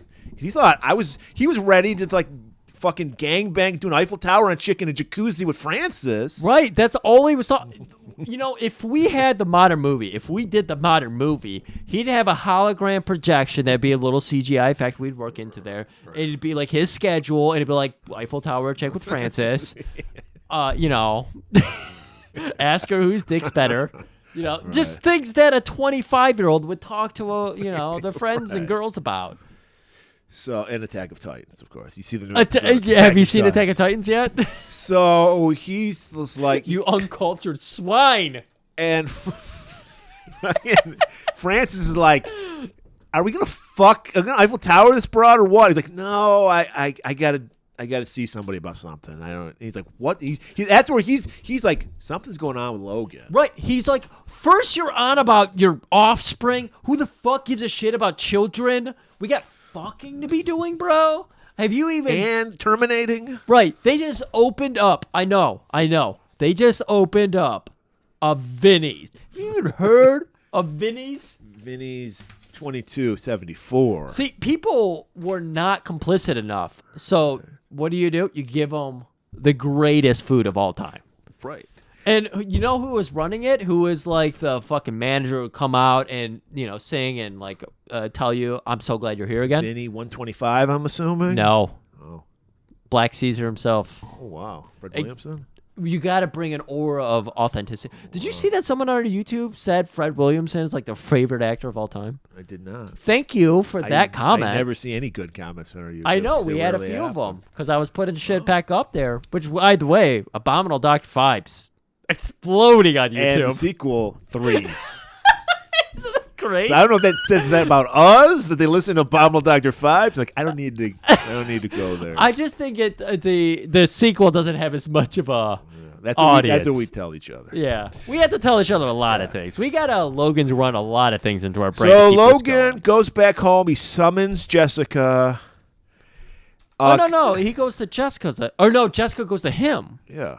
Oh wait, he does some. Yeah, he's a cop. He can do whatever he wants. You know what? Okay, you're right. So I'm does sorry. he, because he remembers her Ankh? Is that why he summons her? Because why would he even want to have anything to do with her? Because she's not down to fuck.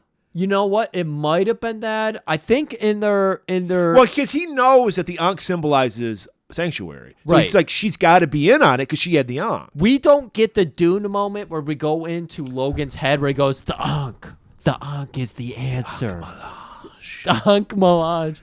He just kind of figures it out because she was weird about death. She was weird about her friend. Well, I think it was just because of the Ankh. I think that's his only lead. Okay. Well, she said a lot of things, and then she had the Ankh too, is all I'm trying to say. So, and this is so perfect. He's like, look, he shows her the fucking crystal in his hand. He's like, I'm a runner now. And she's like, so go to Carousel. It's different because it's me. Perfect. They nailed this. This is timeless right here. Right. This is a congressman who's been against gays all of his fucking tenure, and then suddenly his daughter comes out as gay, and he's like, gays are great. What are we doing here? Why are we voting against gay? As soon as it hits home, then suddenly it's a problem. Until then, those people are the devil, and I hate them. So he's like, I need sanctuary I need yesterday. I need sanctuary. Yeah, I need sanctuary right up my sphincter. And she's just like, this is the part of the movie that made no sense. I don't get why she's total into him at all. Like she's immediately like in love with him almost. She's very... Or has any sympathy for him at all. Yeah, because he's a douche when she meets him. He consents. She says no, and he's not like, I'm going to do my Sandman will over you. Well, but, I mean, yeah, but that's more like because in the future, there's always somebody else. Exactly. You know? That It's could be not- that, yeah. but either way, she takes that as, like a decency of him, and she responds in kind. Because we don't know if Francis didn't show up, we don't know what Logan would have done. We right? really don't He know. had two hoes come in. Talk and about he's just like, Schrodinger's fucking box. Schrodinger's dong. Schrodinger's dong, because we really don't know how much of a fucking prick Logan is, because he might have done something. Yeah, well, we know his devious. fucking best friend Francis is a prick. We so- know all about Francis. He's into the easy fuck, so I don't think Francis would have bothered. He'd have been like, I don't give a shit. You can walk out the door, and he'll get back on the circuit. So she's like, she absorbs information. She's like, I'll see what I can do. Like, she's like, I'm making no promises. Right. but- This is a lot. Very quickly, I'll see what I can do, and we follow her down down to the Food court. Sabaro. Sabaros. Sabaros.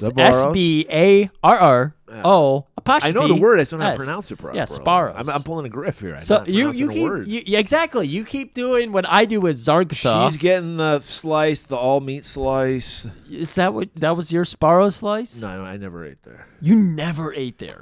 I'm being honest. I don't think I ever have. I might have once, but no. I will never tell hung you. out at the food court. I will tell you. Well, you didn't have to hang out at the food court. Well, You could whatever. I just pull up. never ate there. I was so excited.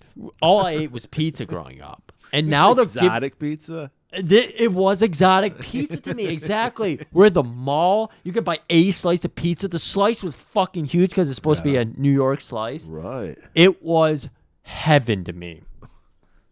So it'd be like, we're going to go to the fucking Funkoland in the mall, and then we're going to get a Sparrow It was your own slice. sanctuary. Because they were across the hall from each other. They were right there.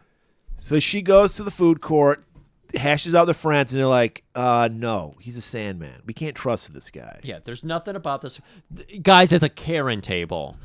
28-year-olds are Karens in this world. Right. Karens is supposed to be reserved for post 38. Right.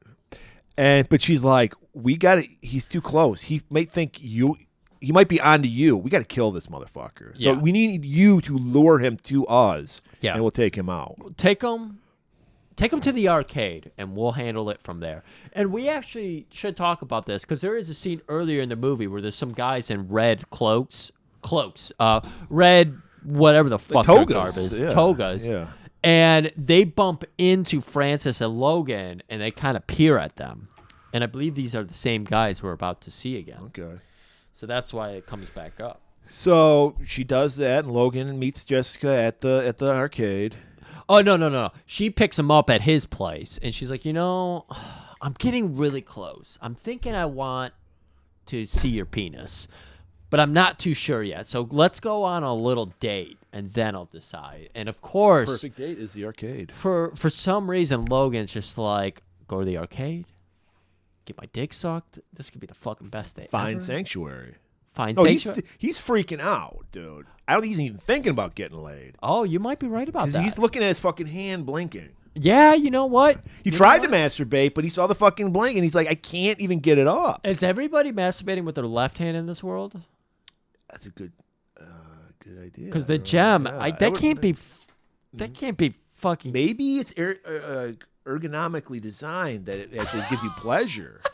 It somehow edges while you flex it or something. I don't. It hits you right in the G spot. Right. Yeah. Well, isn't our G spot in our taints? I don't know. That's what they say. Prostate, is there a G spot? Is it? Yeah, it's like our prostate or something. So that would be weird if it's somehow taking your hand and. Anyways. I don't know how they jerk off in the future, but so she's luring him to the kill zone. We see our boys pull off their gold chains. They're going to use it to fucking strangle him with it. That's right. Couple garrotes. And then. Just as they're about to. They're literally just about to throw it over his fucking throat. Beep, beep, beep. His BlackBerry goes off. He's like, fuck, runner. He's like, I gotta take this call. Sorry. Right. I'll come with you. He's like, yeah, why not? See, in the modern version, it'd be Elon tweeting, and it would be forced to go to his device and alert him because Elon's tweets are the best tweets. And they're not tweets anymore. They're posts. So they get in the little tube car thing, and as they're going over, they learn it's in the Cathedral Plaza, which is a section of the Dome City cut off. Right. We don't go there. It's not heaven. It's run down. It's the ghetto. Right. It's the ghetto.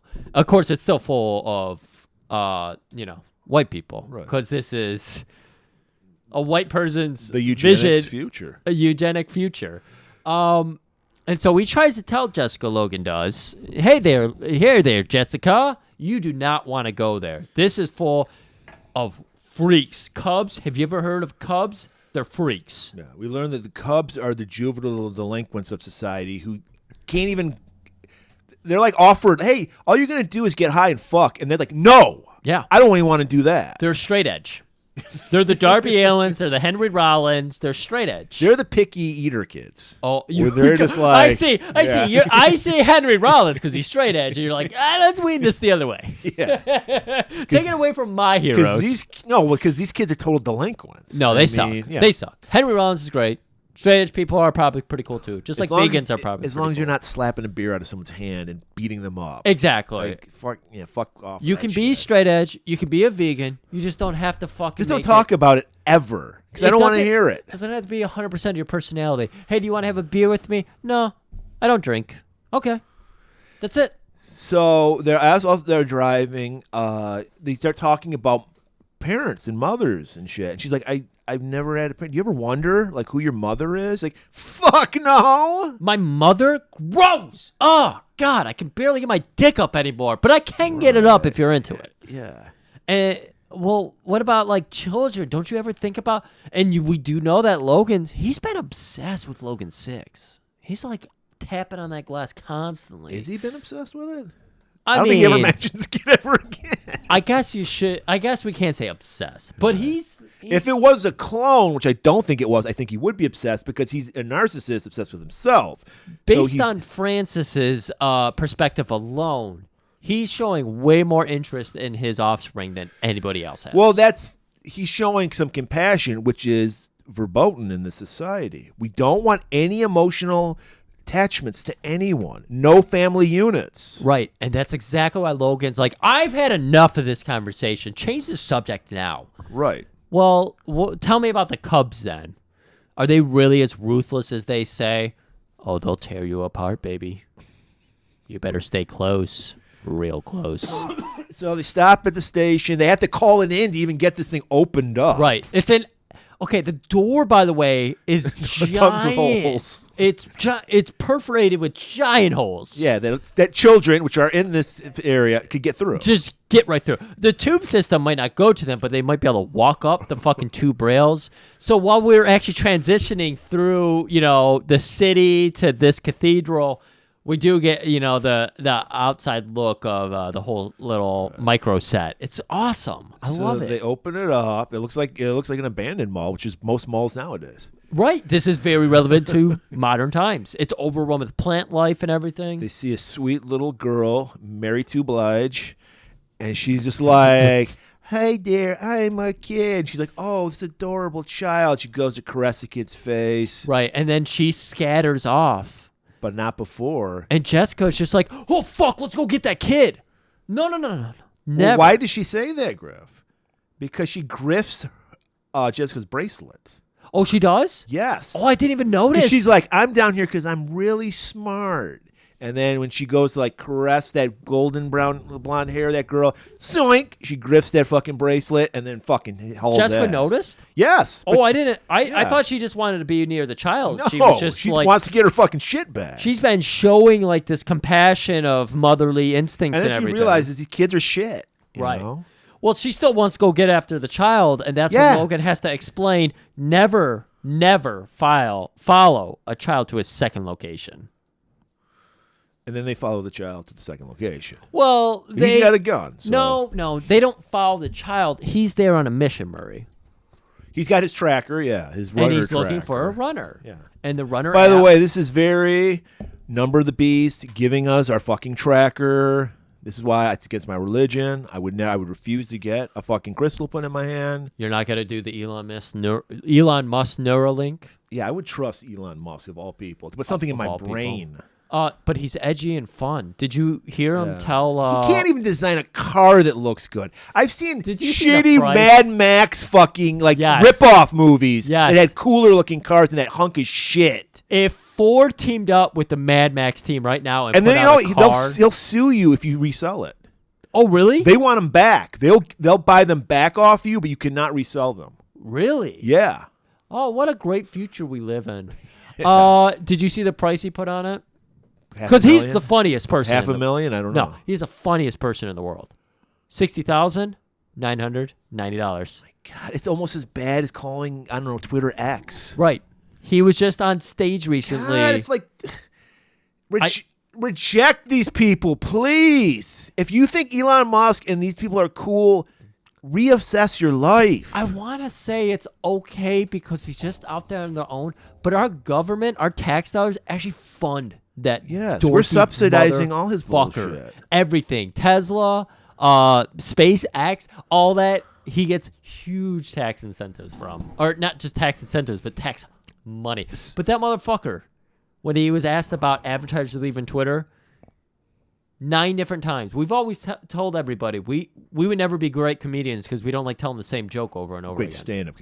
We're amazing comedians. Oh, yeah. We're not good stand-up comedians. He did his "go fuck yourself" joke 9 times, and every It's his time, best material. every time he said "go fuck yourself" or GFY to be really hip, he looked out to the crowd, waiting for his applause, and it never. That's the best part about Elon Musk. Insert some cricket noises. in Now, if he teamed up with Neil Breen and made a movie, he could never even understand what Neil Breen's talking. First of all, Neil Breen's movies are all about stopping people Exactly. like Elon Musk. Exactly. So I hope Neil Breen never becomes corrupted. I hope Neil Breen does his anti-Musk movie, because that would be a top of the fucking charter.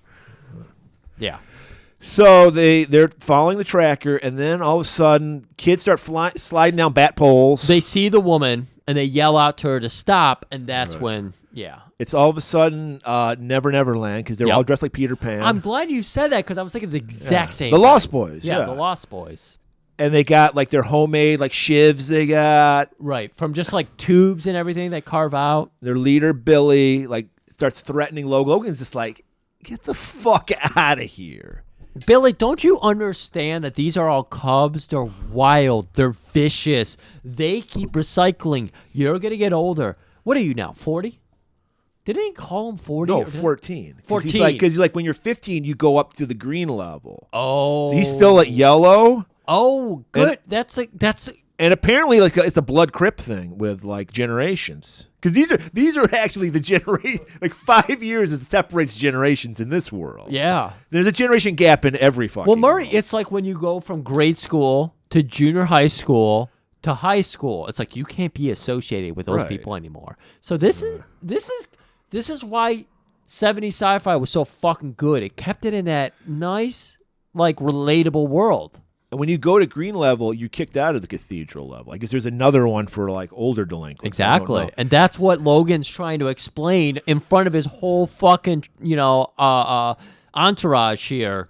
But Billy, he won't hear it, cuts him off. Muscle! And then he pulls like his jockstrap sock out and tries to shove it into. I didn't know what was happening here. Yeah, exactly. Yeah. It's very interesting. Was it like supposed to be a drug, or maybe just the scent of his hairless his hairless balls? He's finally getting the sweat glands going and everything, and he's just fucking protruding into that sock, and he's just shoved it in. That would be nauseating. That would be awful. But it just infuriates Logan, so he just pulls out his gun because he's feeling threatened. He's standing his ground. So he whips out the gun. They scatter, and he's like, "All right." Back to business. He scatters everybody off. Billy is just like, "Do you really want to fuck with this?" and shoots his laser off somewhere. We're supposed to get the fact that Logan is a terrible shot. That's what we saw. According to Francis. What's that? According to Francis. According to Francis. But when we were watching that first runner chase scene and he was shooting, he kept missing. But was he toying with them? Exactly. How do you shoot these guns? That's what I Point and wanna click, know. as we assume. But you're right. It's like, wait, what the fuck's going Nothing on? comes out. Nothing. There's no projectile from the gun. Flame at the end, and all of a sudden a spark. Exactly. There's no establishment. There's no A to B. It's just A and then B. So it's like we don't It's know like if he's shooting a Roman bad candles at people. Yeah, exactly. We don't know if he's a bad shot, but Francis tells us he is, and that's what it looks like it is. Is he a bad shot, or is he just fucking with young Billy? But Billy fucks off. Right. We get the bleeps and the bloops happening on his fucking Excalibrate tracker again. You find the runner. It's a woman this time. She's hiding behind some rubble. Right. How the fuck did she get into the cathedral thing? It's blocked off. You would not. You know why? Climb through one of the holes. I don't know if these. Yeah, exactly. The gate was the fucking. Did you have at your elementary school the piece of cheese? It was just like a giant piece of cheese with holes in it. It was like a climbing thing. Yes, yeah. It was like basically It was that. Yeah. But this is great because if you're, I'm sorry. I'm so sorry. I'm so sorry. If you are a woman going into a cathedral run by teen horned up boys, Delinquents. delinquents, Like they can't fit into society. I would not. That's how desperate this woman is. I would not want to go there. at all. Maybe she promised they could feel her up if they hit her. She might have been able to work out something She like put the little that. fog their way because it's going to work. We've seen it all the time. All these like attractive women who are just totally like fucking mentally messing with these young boys. All she would have to do is work one over on their leader, Billy. Right. Billy, I will let you touch my bra. That's it. That's you know what? Okay. I'm sorry. We had to go to a dark place there, everybody. So he needs. Keep in mind, he needs a way to get into sanctuary. It's like maybe this chick will be the one. So he pulls his ankh out. He's like, recognize this? And she's like, just don't kill me. I'll suck your dick. Don't. Yeah, I don't understand what you're showing me. Give me your dick. I'll do that. Just let me live. It's like, oh no, I'm not gonna fuck with you. I'm not gonna hurt you. In fact, here I want to give you this in case another runner comes for you. Right. It's a little smoke bomb. Because remember, he's working Jessica. So he's still on the side of the bad guys. Right. We got to remember, Excalibrate told him, here's what you're going to do. And he's still doing his mission, but he's trying his very, very, very best. So he has to look like he's a runner and he's sympathetic to other runners, to Jessica. Because she's his only lead at this time. So he gives her like a smoke bomb. Right. Lets her get away from him.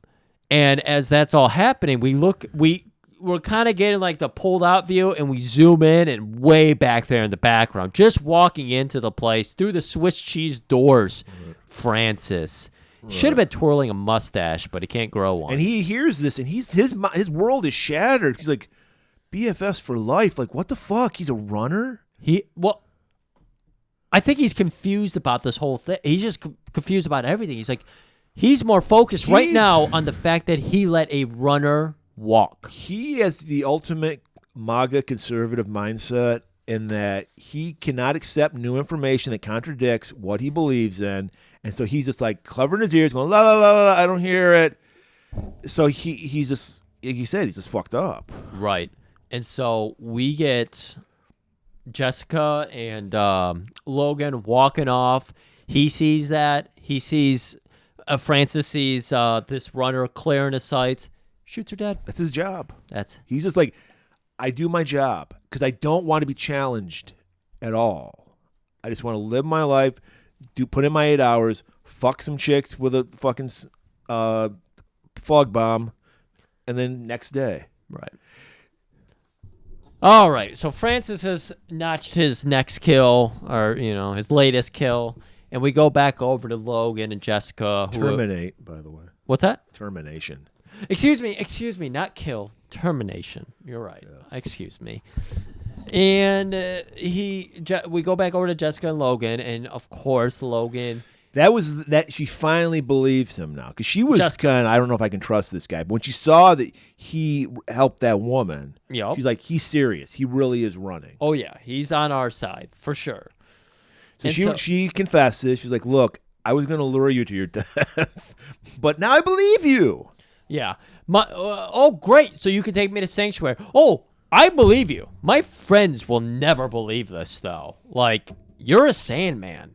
There is no way I can get you in with my friends. Then he's like, fuck it. I got to do what I got to do. I'm going to go get a fucking face job. Yeah. Because I'm fucking going to get killed. Yeah. I there's no way I'm going to die in Carousel, because you're right. That's what happens. People die. I don't want to die. So now we go to New You, which is the face job place. Well, I don't think it's all plastic surgery. And we get a nice little thing. We see there's like in the foyer of the place. I did like how what we see walking out, Dolph Lundgren getting a dick reduction surgery, because some people have to do that. Because as we've talked about, I mean, some people can't have it 4 inches from the ground. Yeah, well, the blood flow you need to make that work. Yeah, it makes you lightheaded, yeah. Exactly. I know from experience, yeah. Exactly. So you want to get the reduction to a size that you can handle a little better. 2 feet, Just 2 feet. So, yeah, he's walking out. It's a nice little touch. I think George Lucas added that later on, because I think Dolph Lundgren was probably like 12 years old when this movie came out. So he only had a 2-foot dick at 12. Yeah. So yeah, we get a nice little scene. If you remember, it's the 70s special effects. So they have like a TV screen, and they have their face, and they're like trying other like looks on their face. Oh yeah. And we see 70s icon Farrah Fawcett Majors in this movie. This is when she was married to Lee Majors, the $6 Million Man still. Nice. This is right before Charlie's Angels. Okay. I never got Farrah Fawcett. She was fucking huge at this time, Griff. Yeah. I will cop to that. Jacqueline Smith is my favorite angel, but I felt bad when she died, because she unfortunately died the same day Michael Jackson died. Oh, no. So everyone just forgot about her. And she was iconic, like mid-late 70s. Right. Everyone had that fucking poster, her in the red bathing suit. You know what? Whenever I see her, I think of, because of that 70s show, and I watch it like almost every day, whenever it was on. It was always on when I got home from school, and I would always watch it. Right. And they would do the commercial interrupt, and it was her, and they would do the mouth over her, and it would be, baby, baby, baby, baby, oh. Okay, I didn't see that. But she's got the classic feathered hair that we all remember Farrah Fawcett for. Looking great. All-American girl. All-American. And apparently, Michael York got her that job. He spotted her. He was playing some pickleball. Well, he's playing tennis. But he was just like, who is that intoxicating woman? Right. And he's like, hey, we got this small role. Have her in. So he's like, I'm not going to take credit for making her a star, but I saw her first. You know Lee what? Major saw her first. But He did the best favor he could. He didn't put introducing. that's exactly it. Yeah. You don't. She's married to the fucking $6 million man at the time. You don't introduce her. You know who she is. So this is another job. Receptionist can't be done by computers. We've talked about you know what? We brought this up in the first half. Maybe the doctor's What like jobs? a hipster. Like he's like, that would be like some old fashioned. I'm gonna have her be my receptionist. Right. We brought it up. What jobs are we doing in the future? Because we have Sandman, we have the cleanup crew for the Sandman, and now we have a receptionist for a doctor. Yeah. So she greets them, and they're like, "Yeah, man, I just want to get a face job." She's like, "We can make that happen." Yeah. You sure you don't want to get your dong reduction or dong up? My Wait. dong is perfectly the right size, perfectly adequate for what I need to do. She's like, small. Jessica's like Yeah, it's very it's average. okay. Yeah. It's cute. It's cute. You never want to hear that. It's a cute wiener. Yeah.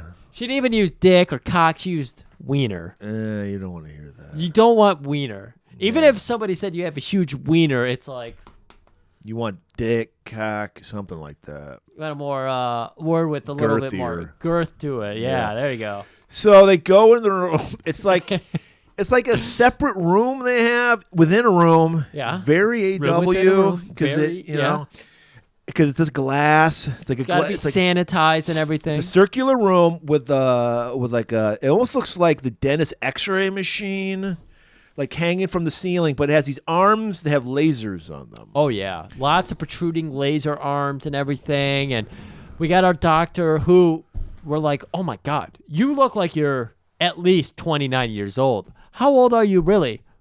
29 and a half, my boy. Wow. What? So, by the way, this was played by the director's son, played the role of Doc. Oh, good. Okay. And so they lead him they put him on like the table. The doc has like, he's got the fucking, even though it's supposed to be 3 years in the future, it's so like Dr. Frankenstein set up, like levers that you fucking Yeah, pull. it's Moltar's console and Space Goes Coast to Coast. It's two levers he pulls back and forth. Yeah. One of them's labeled anodyne, and the other one I forget what it was labeled. Yeah, but one is like laser and one is healing. Healing. Thing. Yeah. And so really there's no reason to up one because you need one and then you need to lift the one. Anyways, he's explaining like, don't worry, you won't feel a fucking thing. Farrah Fawcett, by the way, is trying to tell him like, hey, because he's like, whatever. He's like, what face do you want? He's like, whatever you feel I just like. need to not be and me. She's like, dark hair. I love guys with dark I hair. will suck your dick so hard, your mega wiener, as you called it. I will suck that mega weenie if you get dark hair. And Logan's like, do I got to get naked for this? 'Cause he always wants to get naked. And she's Well, like, we're doing your face. No. This woman is talking about sucking his mega weenie, and he's like, it is a mega weenie, so I'll do whatever she says. Do I get naked? We're doing your face. While they're talking, Jessica is talking with the doc, and we learn Doc is a member of the Resistance. And he's like, can we trust this motherfucker? And she's like, yes, I vouch for him. And then, bring. Hold on, I got to take this call. Yeah. Yeah, just go stand over there real quick. Just go stand. I got to take a call. Stand over there, please. And then we don't hear, but he's like, yes. We don't hear who he's talking to. I do see that side of things. And then he's like, all right, let's get this face job on the go. And then they show us how the thing works, where he's like, yeah, it's totally painless. We just cut you with a laser, and he actually cuts across Logan's face with the razor, and then we do the healing thing immediately after. The anodyne. There's still like a few seconds in between that would hurt like shit. Well, think about it, Murray. When you cut your hand accidentally and everything, and you're like, oh, fuck. It does take a little while for your brain to be like, hey, you just fucked yourself. That's a true thing. It depends. It does depend. I'll go with it with a laser because it's like a paper cut. Exactly. I just got a paper cut. That's a the other day. slice. Yeah. So yes, I get it. If If you get a gash, you feel it immediately. Oh, okay. Yeah. A good gash. Right. Get a gusher. And so he's just like, all right, let's get this thing started. Get the dark hair. Please gargle here. I'll gargle your balls. And then we see him turn off the fucking anodyne. Was that the fucking healing one? He's just like, it's really interesting because here it is again. Here's the pain. I can't even cut through your shirt with this. Now, if I just remove the anodyne, and that's when we see Logan's eyes darting back and forth because he picked up on that phone call too. And he was like, something's wrong. Something's afoot. He's releasing the anodyne, and he wasn't strapped down. The question is, why doesn't he just slice him from asshole to appetite, as Jim Cornette would say? Yes? Once. No, the hands start going crazy and start slashing him and slicing him. He puts it in like random mode. And so the arms are just triggering Flailing. whenever they want. The anodyne's going off whenever it wants. The laser's going off whenever it wants. It makes no sense. He's able to escape with Captain Kirk level damage done to his shirt, exposing his flat chest and nipples. So he's about to get off. Doc runs in to stop him. So they're fighting inside there. Holly's her character's name, is fighting Jessica. Yeah. Cat fight. Everybody's that's fighting. What the guys stop for a second, go, cat fight! And they watch it for a while, and then they get back to fighting. They broed up, actually. They threw arms over each other like, man, have you seen something like this in Caligula's grotto? No, never. And then that was a good fake out Logan did, because then he throws Doc onto the table. He gets sliced to fucking. He can see the Doc's he looks like way too into it. It's like a fucking deli cutting fucking bologna. He just gets sliced up. Well, Doc had that fucking dick increased on. He actually took Dolph Lundgren's extra girth Yeah. and added it to Added to his own. So he was able to just grab him by that it's extra penis. So it's got like because everyone's skin tone's a little different, so it's like rings of a tree, but it's like every inch he's took from somebody else. What was disgusting to me was that he didn't remove the former head, so he has two heads to his dick now.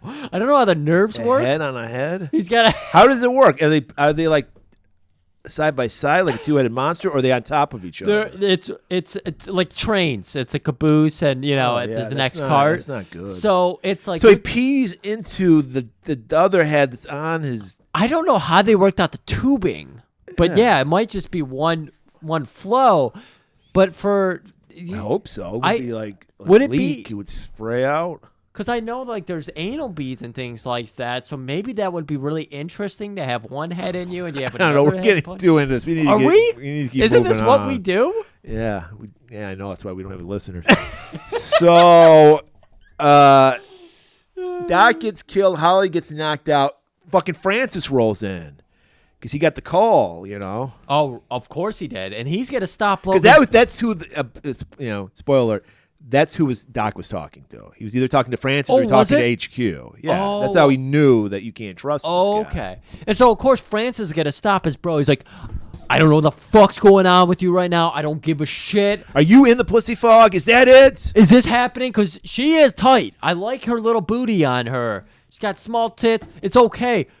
Are you going to share her with me? What's going on? And Logan, hey, loser says sack tap? What? Sack taps him. Makes no sense. Man, the worst. But Logan doesn't make sense. So Francis crumbles. The sack tag's the worst. Yeah, especially when you're not expecting it from your bro. So they rush over to Caligula's grotto, the fuck palace of this thing. Tubs of lard at every table. Jesus Christ. So it's classy. Packed jelly has not been invented yet. Well, it was invented, but was lost to the the time. Excuse me, I forgot we're in the future. I was thinking Caligula. Yeah. I was not thinking in the future. It was lost to time, the ingredients, like the recipe. You see, Murray. So they had to go back to the old ways of lard. As we know, we never put nanobots in the fucking ingredients to peck jelly. No. And everything in the future has nanobots in it. Yeah. So a condom, nanobots. It's measuring how many strokes you have per second. And it's disgusting. It's analytical. And there's more feel. There should be more But that's feel. the world we're living in, Griff. Analytics, it's all everything. analytics. Exactly. That's why we brought that up. Right. Peck jelly's not about analytics. It's about feel. It's about just Which going is why with it was your gut. banned by the computer. They went back to lard. Exactly. So they go in. Once again, PG movie. They have to literally go through a cloud of pussy fog. Like oh my it just God. comes out the entranceway. So- this was a real discotheque in Dallas. By the Nice. way. Yeah. And you get a lot of naked people, but they're like skewing the camera A lot shot of and everything. shadows, a lot of Yeah, so you can see some a lot of Chippendale. literal cock blocking. Yeah. The cock's being blocked out. Oh yeah. But you know, Body paint. if everything. you have the Laserdisc version, you can watch this in clean view. You can see. Well, just, the scene originally went 3 times longer, and it had to be cut. it's a grower, not a shower. It had to be cut for a PG rating. Okay. Even though there's no nudity, all their naughty bits were covered, but it doesn't look that way. But Grape 'cause- leaves and shit. Yeah, exactly. And the tragedy of it all, Griff, was that the footage was lost to time because some guy who was running the studio had a fire sale and was just selling off shit, and everything got lost, and all these great movies that we will never remember now got lost at the time. Man, I also want to point out, did you notice that when they're in the city, the music is all synth and it's orchestral when they go outside? I meant to bring that up because I kind of love the music in this, and I wanted to ask you because I know you're sensitive to, scores and all that. Yeah. Were you annoyed by the city score? No, because I like synth when it has that weird alien sound to Yes, it. I don't that's- like when they're just trying to replicate guitars, drums, whatever. That's what to me what synth is for. Synth is its own thing. It's like Synth craft is- work, like weird shit. Yeah, synth you is know? supposed to kind of push you out there. It's supposed to make you feel something. Oh, wow, what is this? Like, I was listening to Devo today, and I was just like, how did they make that fucking noise? So it added to the and this was on purpose. They did this because it's that alien cold world they're living in, Right. and then it's like the more traditional, the music that moves you emotionally, like symphonic music. That's when they go out of the world. So By that the was- way, that was a choice by the makers. This is a top half movie for everybody listening Yeah. and worrying If you're- about where we're going. Yeah. The second half is Once we're out of the city, we're gonna roll through. we're this downhill movie. from there, Yeah. folks. So just stick with us. I know we've been going a while. Watch the movie. You'll understand why. We're right there because we're going through the pleasure palace. We're seeing those near dicks. It's all like in near slow puss. motion. It's supposed to be this kind of drug-induced haze. I think that's really what the fog was. It probably was some kind of drug to like get you horny, get you in the mood. Exactly. And so everyone's all horned up. They're trying to grab. Like Logan and Jessica are separated. Right, and they're doing hand signals. They're doing the "I love you" thing. And Harbaugh's writing them down, or Harbaugh's right. and they. That is very local, I think. right. I don't know. That was a big story. It became a big story, but at least for our fans. it's So very- they escape through the back door. Francis runs in. He's just like, when in Rome, like he just lets them pull him in. He's like, I know I got to stop these guys. yeah, you see him like try to move a leg, like very animated, like, oh, I'm running now. But then he looks down, and there's two chicks like on a cover of, a men's literature novel, and he's like, oh, fuck, I can't get away. I can't get away. I can't get away. When in Caligula's Rome, do as a Caligula Rome. He's kinda- you just see his fist with the fucking crystal going to a tub of lard, and then just cuts away. Beautiful Well, shot. we know that Crystal hits the G spot every time. Right. As we have completely satisfied the clearance of truth earlier in this episode, which you may not remember because we don't remember. Yeah. So they go out the back door, which is just a staircase down to fucking the bowels of the city. This is everything we love about 80s movies. It's just staircases, empty warehouses. Yes. What is happening? People, the future, I've seen the future, and the future is pipes. Everybody uses a water treatment facility as a futuristic Yes. fucking place. We've done it a million times. Mid-90s Windows screensavers knew the future. Right. So they go down this gigantic fucking stairway to hell, not stairway to heaven. Yeah. Stairway to heaven's when you're going up because you're going to fucking Caligula's grotto. That's right. They get to the bottom. They come to a it's a fucking dog door. They come to a wall, and it's like, stop. Who are you? We do get a moment here where they get to the bottom of the stairs and they're being stopped, and Logan looks down to his Excalibrate walkie-talkie and triggers something. He triggers the tracking thing, so because he still is with the man. Right, exactly. All that time in the fog Caligula room doesn't really affect him that much. He remembers his prime directive, so he triggers the radio so they know. That where reminded he's him at. what he's going to lose. So. Being in the Caligula room. Oh, that might have been it. So it snapped him out of it. Because we know he was going to go with Jessica. Remember, Jessica has turned him down multiple times. Right. And he's been gentleman enough to consent to all of that. Never mind. So he hits the tracker and like, put your hands on your head, put your foot in, take your foot out, put your foot in, shake it all about. They go through the whole hokey pokey thing. And then, did you like that? It was literally a dog door. It opened up. It was like, I guess midgets are only allowed to sanctuary because the door opens like that, 2 feet off the ground. They have to crawl through. Yeah. I guess to show how much you really want sanctuary. They do even say, hey, you're going to have to crawl through this door, but hey, don't forget, you can't open your eyes. You got to keep your hands behind your head. Keep your hands on top of your head. And keep your feet moving just how we described it. One in, one out.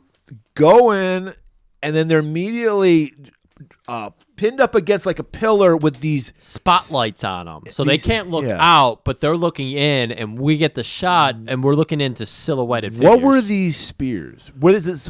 Because they shoot. They shoot steam, or is it supposed to be? We're supposed to believe they're red hot. Yeah, they're red hot. White hot because they were white. White hot. Yeah. They're from one of our favorite dystopian movies, the better remakes of Mad Max World, the one where they bend the guy over and try to fuck him with a crystal. Warriors of the Wasteland? They're Warrior of the Wasteland crystals. Like New Barbarians. Because they're on the end of the spear, and they touch them, and they immediately singe your clothes and everything. They're fucking white hot. Well, it just shoots a cloud of steam in your face. Or maybe it's fog. I don't know. It might be fog, yeah. There's a lot of fog manipulation in the future. They harnessed it. 70s was the time to fuck, man. I'm just saying, in the future, they finally harnessed it. Because now it's the downfall of man in the world we're living in. But now they controlled it. And so his whole thing is like, yeah, sure, I killed people. I was a Sandman. But now I'm going to die. Help me. Exactly. And Jessica, this is like... Their relationship makes no sense. No. I don't know why Jessica's even remotely interested in him or sympathetic to him. Right. I guess because a lot of men in this time just feel like, if a woman just being in their presence is consent to them fucking them. And he actually was like, whoa, you don't want to fuck me right now? And talk to her that she's really putting that, letting him be over based on that. Because she's willing to die for this guy on that fact alone, and that's all we have to go by. And she's like, aren't we supposed to help anyone who asked, any runner who asked? Because these guys are like, yeah, fuck this guy. He's a Sandman. No Sandman has ever run. These are privileged people in our society. Why would they run? Just as they're about to kill Logan, and that's what it's all about. Hokey pokey. Holly comes in. I wouldn't say they were about to kill him. But they're like, okay, I think he might be okay. And then Farrah Holly Fawcett comes in. Majors. Excuse me. And Farrah he killed Doc! Yeah. She's completely ditzed out of her mind. Well, she's a total ditz because they used fucking reverse psychology on her. They're like... Jessica, because she comes in, Farrah Holly Lee Majors Fawcett comes in, and she's like... Oh my God, Doc was killed. That's the guy who killed him. And she was there too. And they fought against us. And Jessica just goes, no, we weren't. Don't you remember? Wait, do I remember? Yeah, I think I do. Yeah. Don't you remember that another runner came, or a Sandman came into the room and Logan was there and fought against that runner? Yeah. Yeah, that's right. That's the truth. You actually helped me get down here. Yeah. So they're like, hey, if Holly Farrah Majors Fawcett believes it, he's got to be good. Right. They all do standard cop things because these people are ex-police apparently too. Hands are tied. You can walk. So they're all right, Logan. See that hallway? Go down there. Turn it the first right. This ain't Sanctuary. Sanctuary's down that hallway. Just keep going. Like you said, turn right at third door on the left. Turn right. And then Jess is like, I'm going with you. No, you can't go with me. It's too so dangerous. It's so dangerous. I love you for reasons. Yeah. Did she say? No, I don't think she said she loved, but she's like, I have to go with you. Yeah, I got to see this one to the end. I need to know what Sanctuary And just as Logan's about to tell her, no, you got to leave, boom! There goes the boom!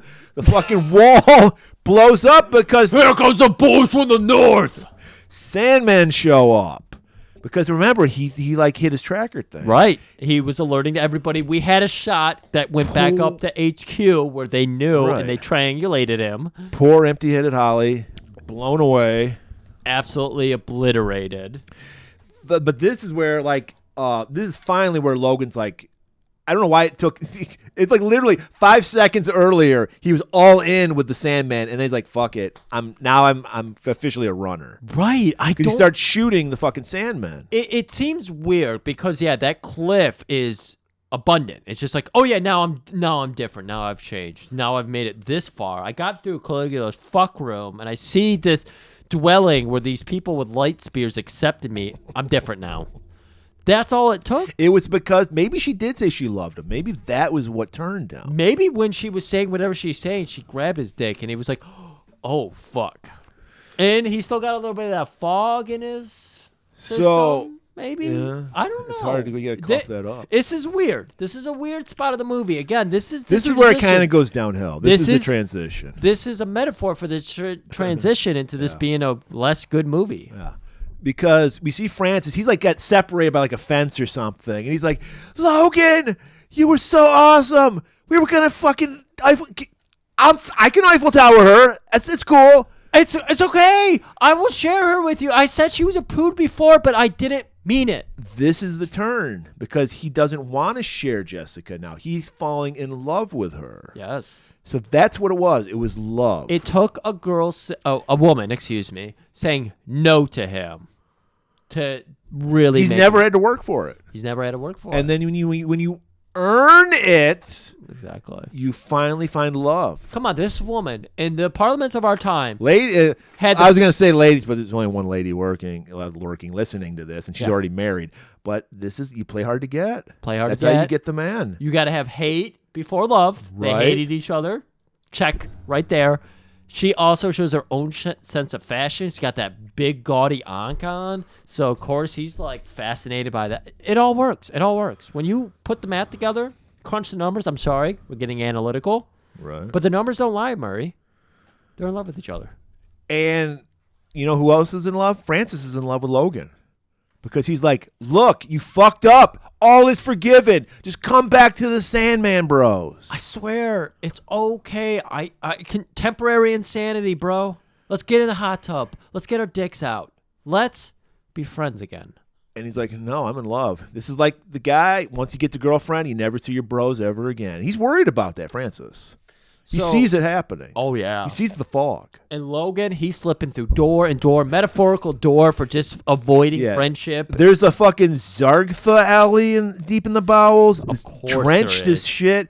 All right, this made no sense. Because they're going down this hallway in a water treatment facility. They're coming to the next door. This is allegedly the true door to Sanctuary. Yes. There's a mysterious puddle like 2 feet deep that we clearly see it's a hallway. Right. Where is this puddle that's 2 feet deep? You're supposed to look into it and reflect on who you are now at the door of precipice. You are abandoning your friend Francis and you're moving on to this life with Jessica where you never get to look back. Okay. The ankh is symbolism for, you know. Sure.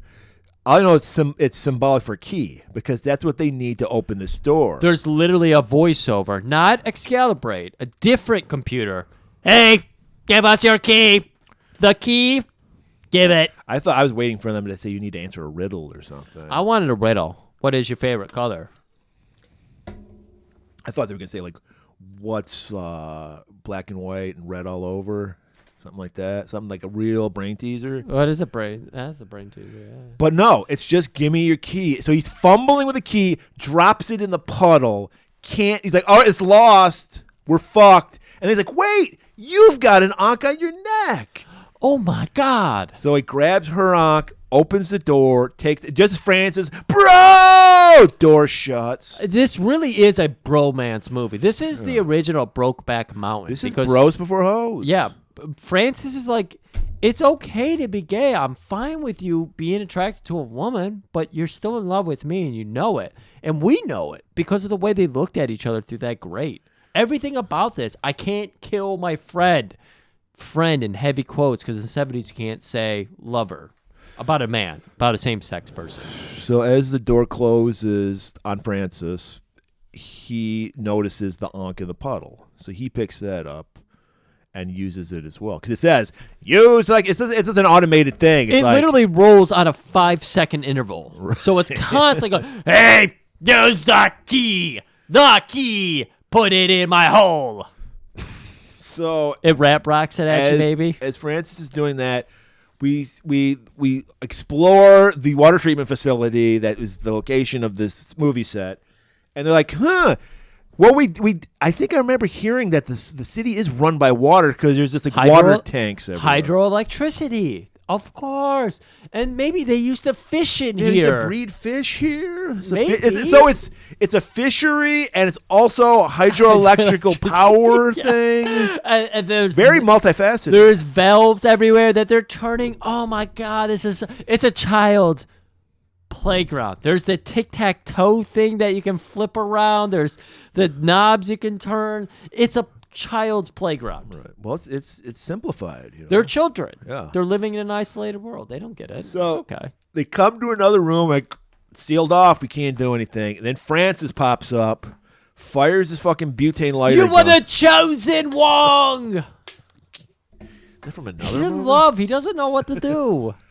Well, he just fires. He just shoots his gun. We have so many other movies based on one love being jilted, so of course this is what Francis' whole motivation is. He wants his lover Logan back. So he shoots like a wall, unloads a floodgate of water, starts pouring in. Right. They escape.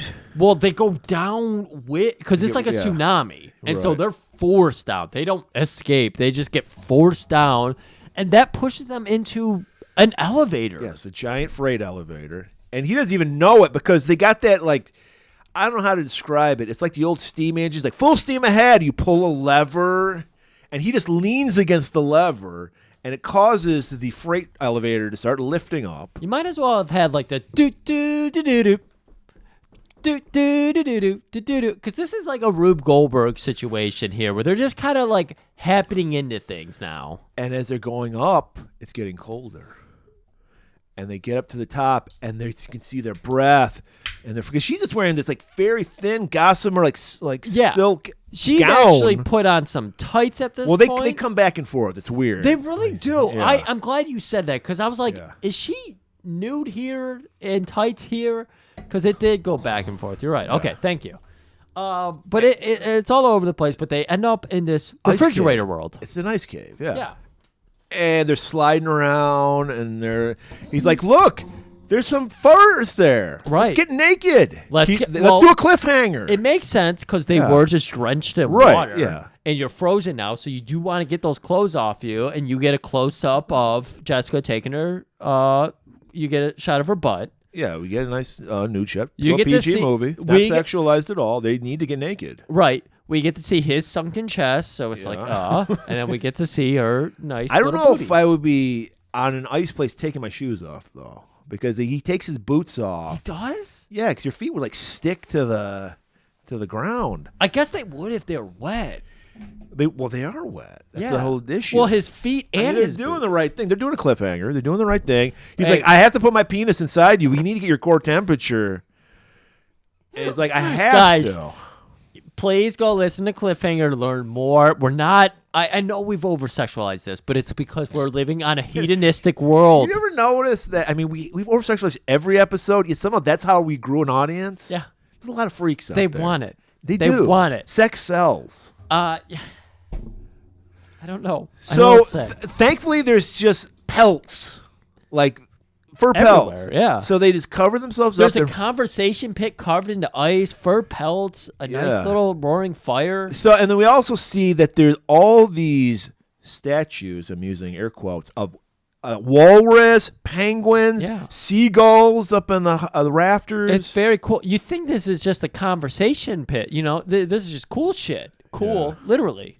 And then you're... This is Sanctuary, Murray. The worst fucking movie robot I've ever seen. The actor Roscoe Lee Brown, who I believe was in one of our blaxploitation movies. Okay. 'Cause he's like in that James Earl Jones, like great voice kind of actor. Yeah, great voice, yeah. He is actually in the suit. And it's the worst. Cause if you haven't seen this, go look it up on YouTube. I think this is the only... No, there's no way no one doesn't. Because the only thing I remember from this movie before I saw it again was Carousel and this fucking robot. Yeah. That's all I remembered. I saw this movie 3 years ago. Forgot about Carousel. Forgot about this robot. Literally went to a... Because you blacked it out. In Royal Oak, they the Main Art Theater, they would do midnight movies. So I saw it at midnight. And maybe I was a little tired. Okay, he literally, on his arms, has the hoses you have in the back of your dryer. Yes. That blow the hot air out. Yes. I'm not even fucking exaggerating. That's what it is. Yeah. Bottom half is like his body's in a box. It's the worst design ever. So he's on wheels. He doesn't have flags. This is when practical effects go wrong. I think they just wrapped tinfoil on his face. Yeah. It looks like he has what does JR have, the wrestling announcer? Oh, palsy, cerebral Bell's palsy. palsy? No, it's Bell's palsy. Ball's palsy. Yeah, it looks like balls. His balls are like stiffened up. He's got Ball's palsy. But yeah, his face is droopy on one side for it's like it's interesting looking, but it's not for the good reasons. Yeah, it's. I just hate the fact that he's in a box. It's like fucking Captain Pike when he's fucked up on Star Trek. That little like fucking. They put him in the like wheelchair that was like the Professor X, but it went up to his chest. Yes, yeah, that's what it is. Yeah, I know.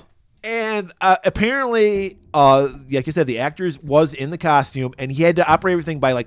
I don't know if it was like pedals, like a car, but he had to operate by his feet. So he was constantly almost falling over because it's just ridiculous. Right. And he's like, hey, they call me Box. How you doing? I come bearing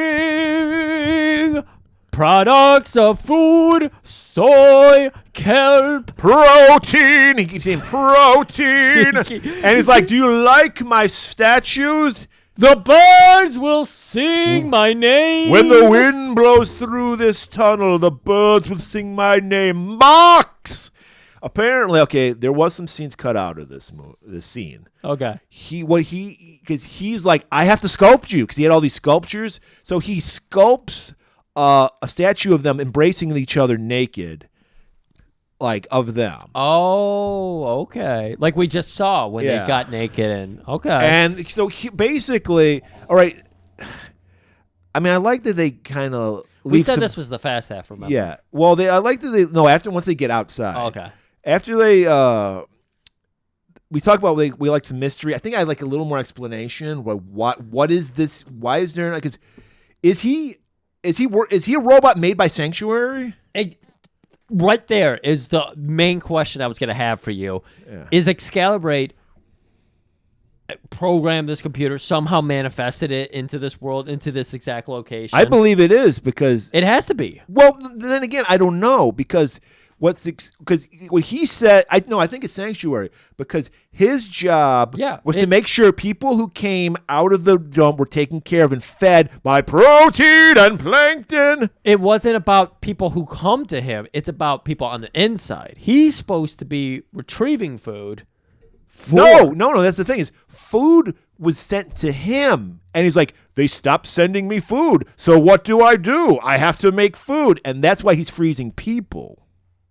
Interesting. See, everybody, this is why you're supposed to comment on things because there's a lot of perspectives to have on this. So he takes them into this long hallway, and we see all these people frozen in these Logan chambers. starts demanding, hey, enough of this. I want to know where Sanctuary is because I ain't sanctuated.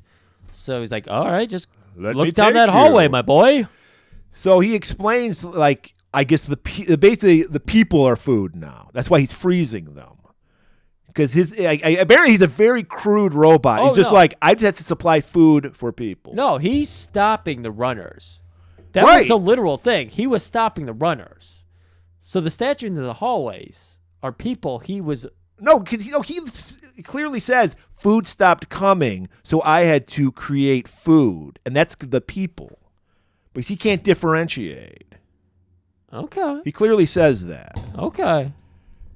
So the people, that's why he's freezing the people. Because he Right. doesn't get, because he's a crude, by the way he's designed, he's a crude robot. Right. So he probably has no AI. He can't think for himself. Okay. So he's like, okay, I guess I got to make food now. Right. And So basically, the question is, even though 1,000, so there must be 1,039 or 59 people in this hallway because nobody's escaped yet past this robot.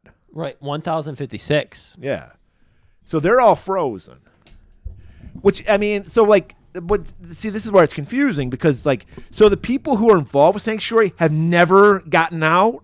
Right. They don't know if it even exists. Right. You think they would have gotten out and then come back to, like, lead people and go, hey, there is a Sanctuary. So, yeah, who knows? So it's like he just tussles with because the robot's like, I will freeze you now, and pulls out his Mr. Freeze guns. And they just tussle. And then Logan knocks him on his side, which is all you need to do with this robot. Again, this is the first Sandman to ever escape.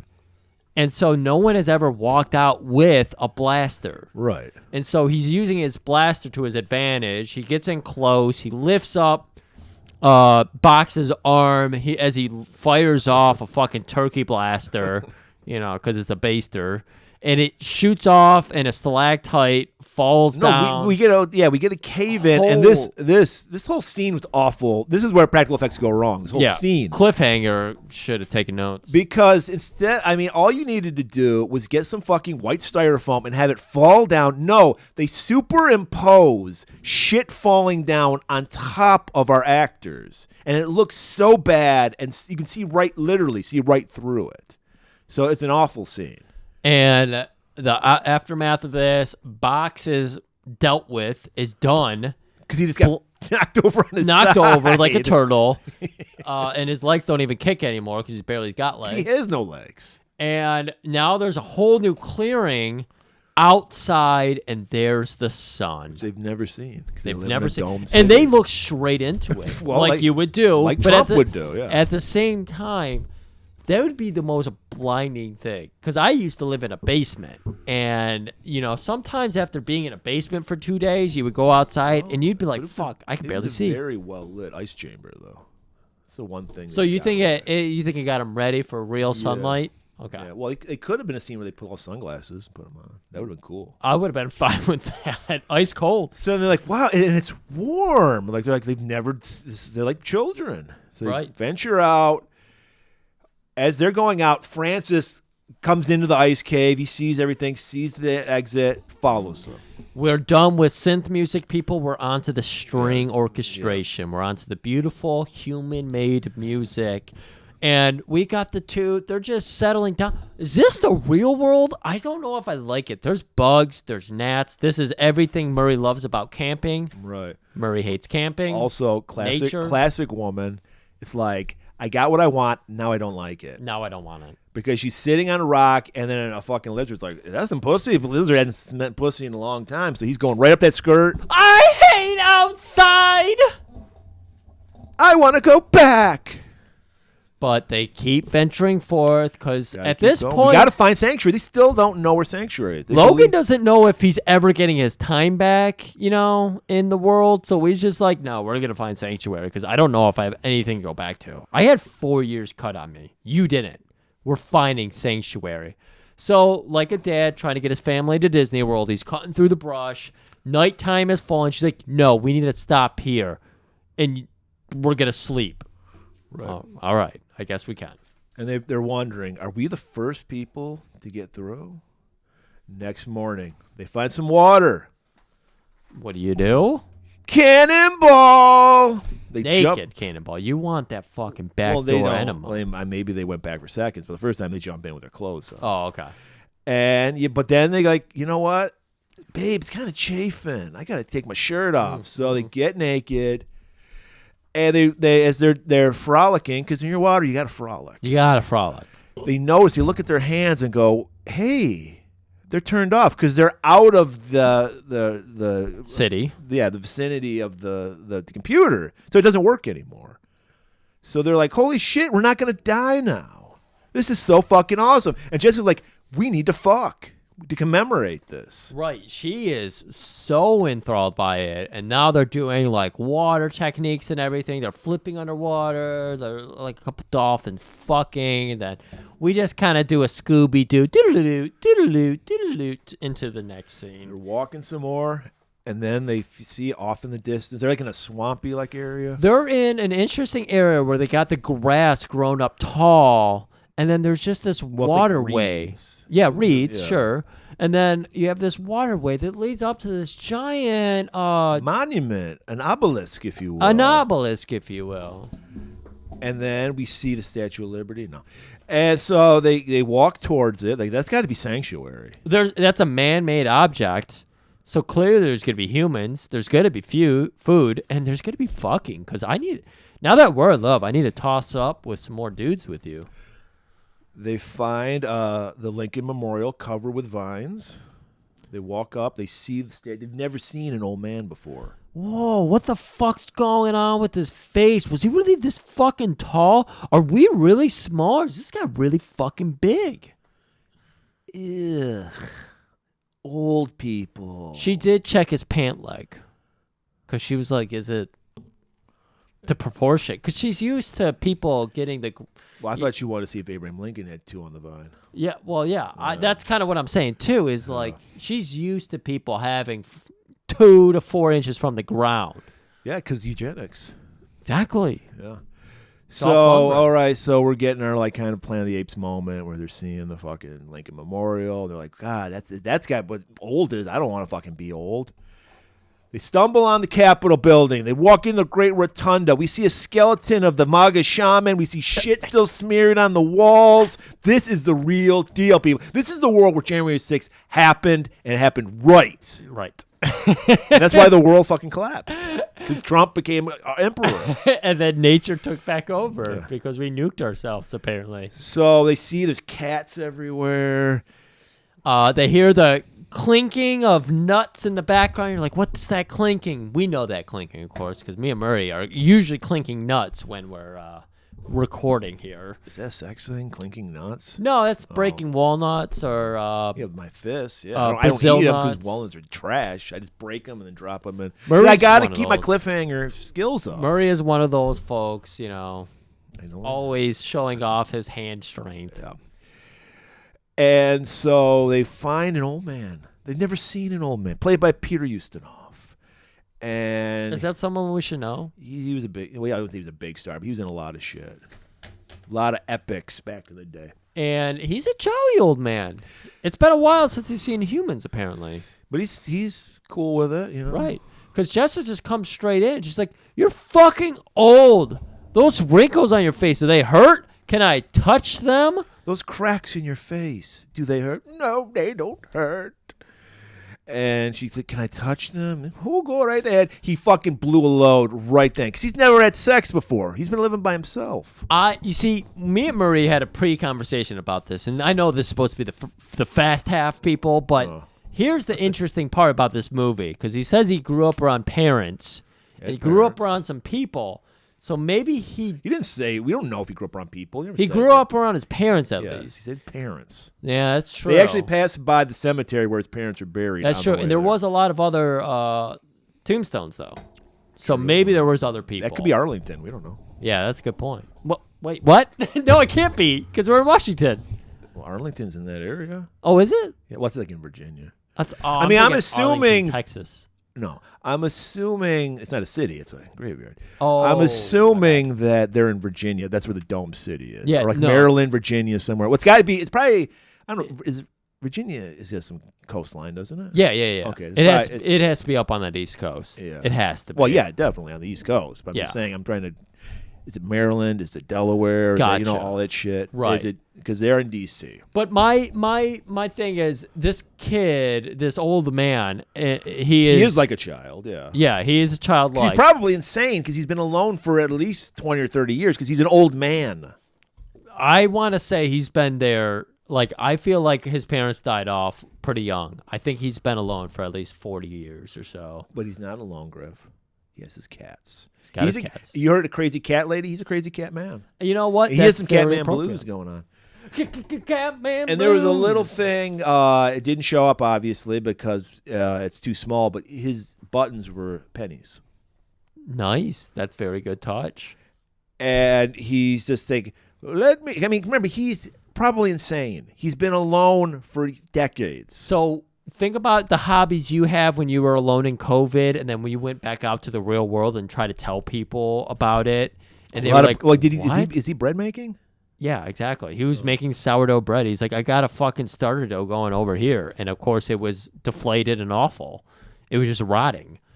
And he's like, I got these cats, man. Yeah, Logan's like, what the fuck are these creatures? What are they? Because they don't even have pets. I love They're allowed this. pets. Logan channeled his Bernie. He said, whoa, here, pal. What's going on? What are these? What do you call these cats? I've never heard of a cat before. Tell me what a cat is. Cats is cats. It's the English idiom. Eggs is eggs. Cats is cats. He actually starts singing memories. He starts singing from the musical Cats. Yeah, that's of course. And that just drives Jessica and Logan away because it's horrible. Yeah. But they come back because they got to find sanctuary. But let me tell you, did you know he's one of those guys, like one of those nerds with no friends who's like knows a lot of facts and has to spew them on you? Yeah. Cats, did you know cats have 3 names? They have their regular name, and then they have their fancy name, and then they have their secret cat name that only they know. No. So basically, I've always thought this. Cats are demons, because remember, demons always have their secret name that you don't know? Yes. Because you'll have a power over them. Right. And so he's just like, and then he's just, and by the way, if it didn't show through, Peter Ustinov is ad-libbing a lot of his character because he's all over the place. It's fucking perfect, though, for this character, being alone, being with cats, being in the fumes of all those cat fumes. This would make you this way. I 100% believe it. And yes, my cat is a demon, and he does wake up whenever he wants, and he claws me in the back of the head while I'm trying to sleep. Okay, and tell everybody what's his regular name and what's his fancy name. Well, his name is Barney. Well, that's his regular name. That's his regular name, but his fancy name is Barnyard. That's like his paper name, or Mr. Yard is what he likes to be called. So he's old man. So far, batting 1,000. It's 1,000% correct. He starts talking about his parents. Like, hey, you on YouTube, you can tell us your fancy fat names. Wait, what did I just say there? Fancy fat names. Your fancy cat names. Excuse me. And then he starts bringing up his parents, and they're like, what the fuck is a parent? You mean your mother and your father? What? What the fuck are you talking about? And Jessica's drooling. Are you trying to tell us you knew your parents? Well, you know what I really know? Gus. This is Gus here. Well, his fancy name's Asparagus, but I can't say that, so I call him Gus. Oh, my God. So he's so close to answering the question, and it just transitions over to cats again. Right. And then earlier, they had asked to see his hand to want to see if he had a crystal. And he obliged. He was just like, yeah, He's sure, like, of course. What? And then he's like, wait a minute. You better show me your hands. Let me see them. Let me see your hands. I'll trade you a cat if you show me your hands. Well, no, when he sees a crystal, he's like, I want one of those. Oh, okay. I'll give you asparagus. Yeah. I want one of those crystals. And she's like, well, here's a ring you can have. And he takes it and just wanders off. Jess, she's continuing on with Logan about the sanctuary, but Logan's just like... She's like, this can't be sanctuary. This is crazy. Yeah, we got to move on. And he's like, yeah, no, I don't think we do. I don't know what we should do. I just don't... This isn't it. There is no sanctuary. We need to just deal with that. Right. And then as he says that, old man comes in with some photographs, which were actually real photographs of a young Peter Ustinov, which you can't really see in this thing. But Yeah, he just throws them to her, and he's like, "Well, here's some more pictures," and he's got like the fucking all the president's paintings from the Hall of the Presidents, and he's going through them. He's like, "This one here, they said his dick looked like a mushroom, and he liked watching women pee on themselves." Right. So he distracts Jessica with photos, and He then distracts Logan with photos. he distracts Jessica, and then he takes Logan to the side. You're mistaken the scene. Well, no, I already went through the scene. Yes, he's looking at the paintings now with Logan. Right, with Logan alone. Yes. Okay, yeah. And then he's explaining all this weird Just nerd shit. shit. Yeah, Okay. And then as they're distracted, Jessica turns around and fucking Francis is there. And he covers her mouth, and of course that makes her immobile. She can't talk or anything. And he hauls her out of the fucking rotunda. So now they're secluded, and he's telling her, "You took my best friend away from me." And I've seen his dick so many times, and I can't imagine not seeing his dick again. Logan ain't no simp, bitch! You fucking whore! You stole my friend! He's a polygamist like me. And if you ever think he's monogamous, you're wrong, and I'll slit your throat. While that's going on, Logan's like, "Hey, I saw this guy's statue. Hey, Jessica, that old motherfucker with the small dick." Right. And it's like, "Jessica, where are you?" And then we see up in the balcony, Francis has Jessica. And he's like, "You were so awesome, man. What the fuck happened to you?" Could have been in the greatest polygamous relationship of all fucking time. We could have been fucking everybody under the fucking fog for all eternity. But you, hey, friend, look at your palm. Hey, friend, look at your palm. Okay, and he looks, and it's clear. And like we pointed out, like Francis has the conservative mindset. Anything that goes against what he knows everything he needs to know in life. Yeah. So you give him any evidence that contradicts, he just shuts it out. Yeah. He's like, "I don't want to hear it." Blah blah blah. He went to a grade school and found out that they don't have a bathroom full of kitty litter for people who identify as cats, and he can't accept it. But while he's looking at that crystal, Jessica grabs his gun, chucks it. So now it's going to be a fucking mano fight. And it turns into AEW because he's like, the only way I can fight this is by jumping off a balcony. The moonsault was kind of over the top. He didn't even look backwards. Yeah. He didn't even look to make sure he just landed in the right assumed spot. Logan would catch him because they're bros. And Logan, what? Guess what? You know what? This actually makes some sense. Yeah. And it is an AEW fight because you're not my friend anymore. Exactly. Oh my God. And Logan I'm sorry, catches Mike. him, even though Logan was like 20 feet away from the balcony. All of a sudden, he's right under it. Yeah, and there's a table behind him, and they crash through it. We get a classic Star Trek fight. It's just Dun, dun, dun, dun, dun. dun, dun, dun, dun. Fucking Logan gets his shirt torn. He does. We get yeah. it's a back and forth between stuntman that Francis gets a flagpole.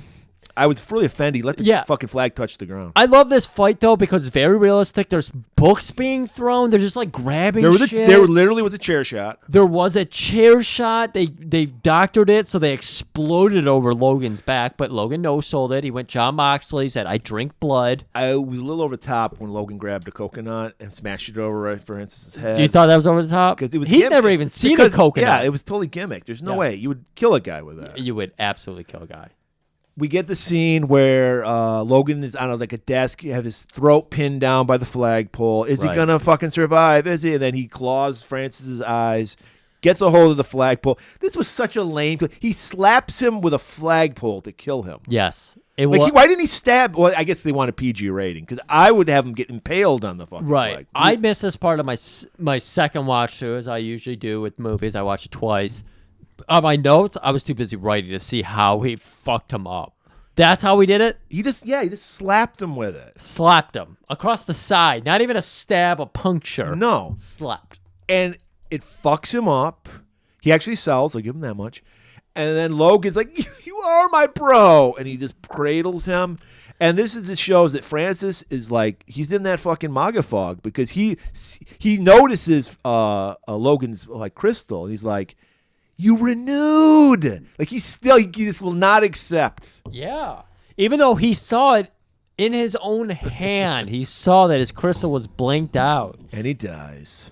All right. That night, Oldie, he's demanding something of Jessica. We're not hearing keep that it. promise you told You just me. keep that little promise, And then he dear. walks off, and then they're like, Logan's like, look, we got What to did go. that old man promise? What are you talking about Well, with no, that first, old man? first they're like, he's just like, we got to go back.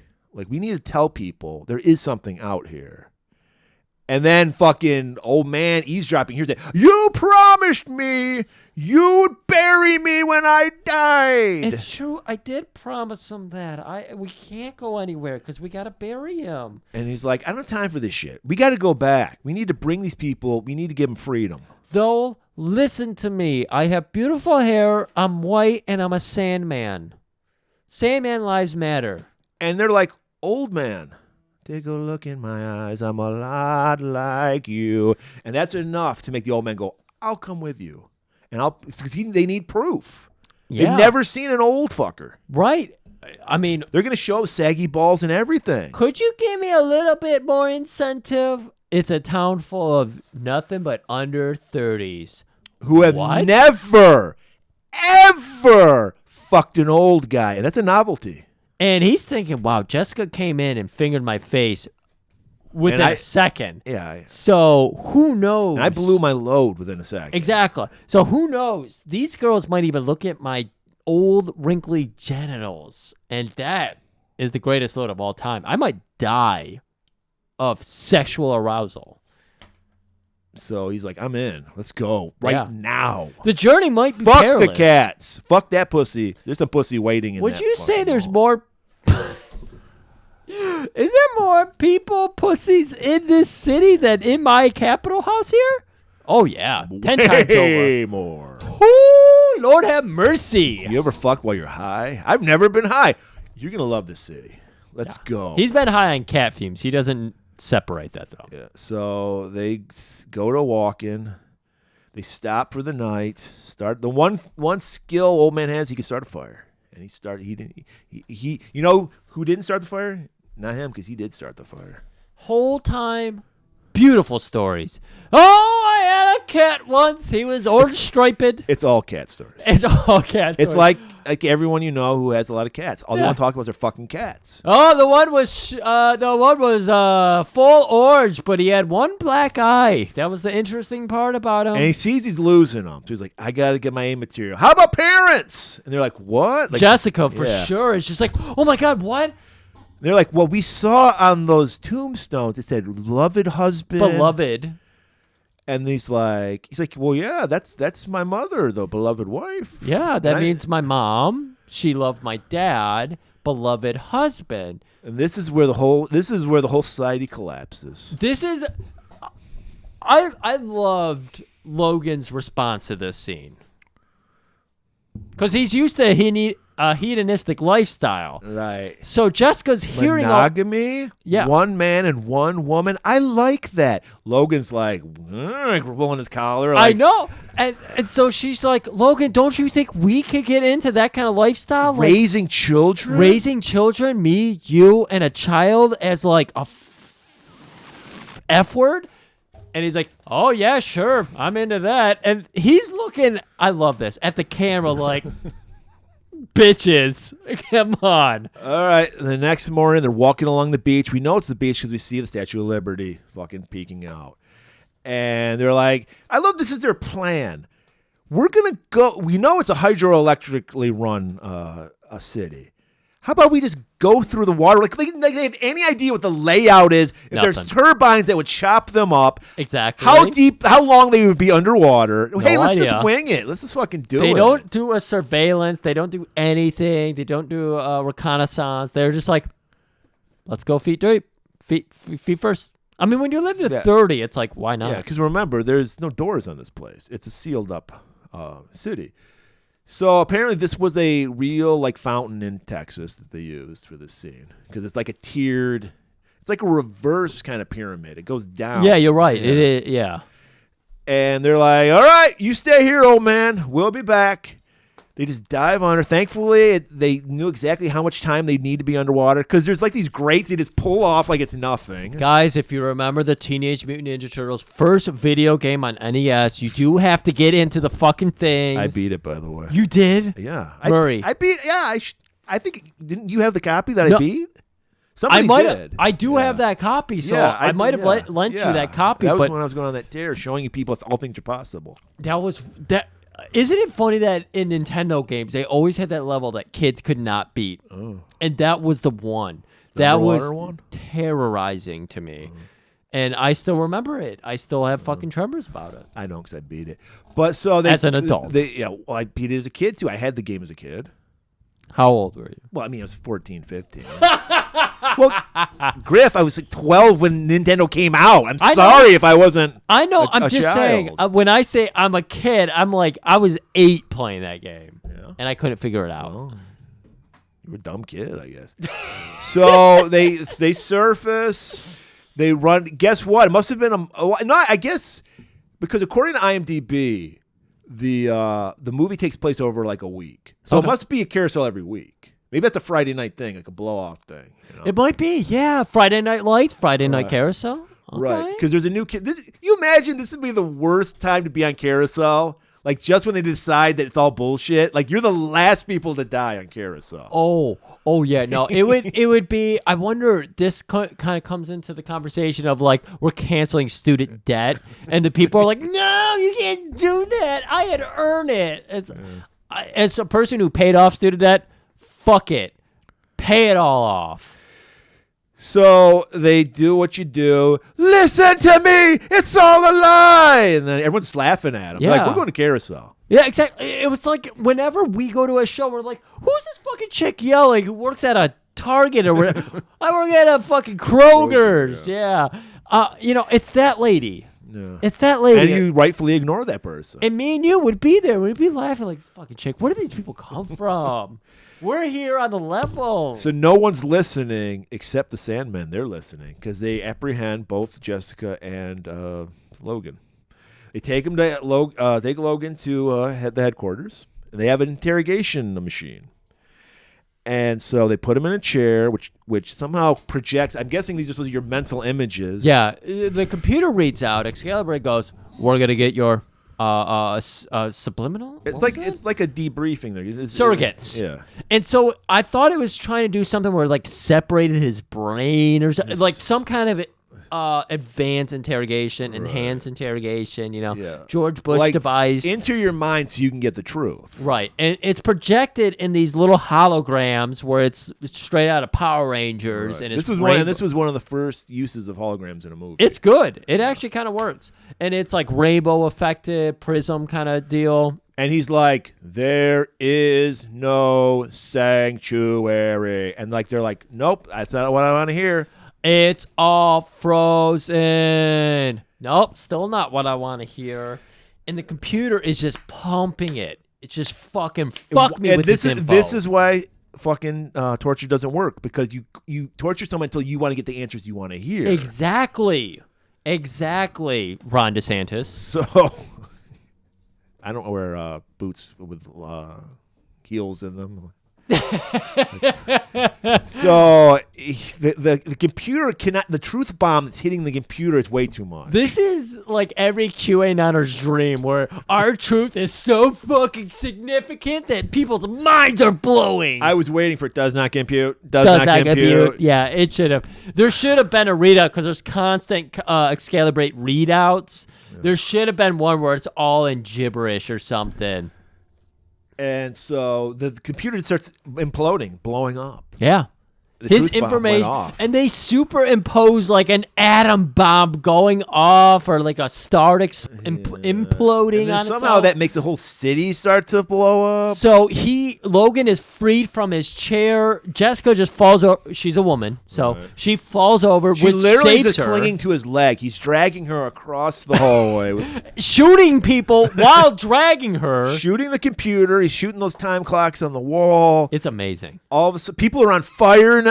It's insane. You remember Murray was telling you at the very beginning of the movie how they have the fucking like, here is the greens and the whites and the reds. Yeah. Of course, we killed the red people.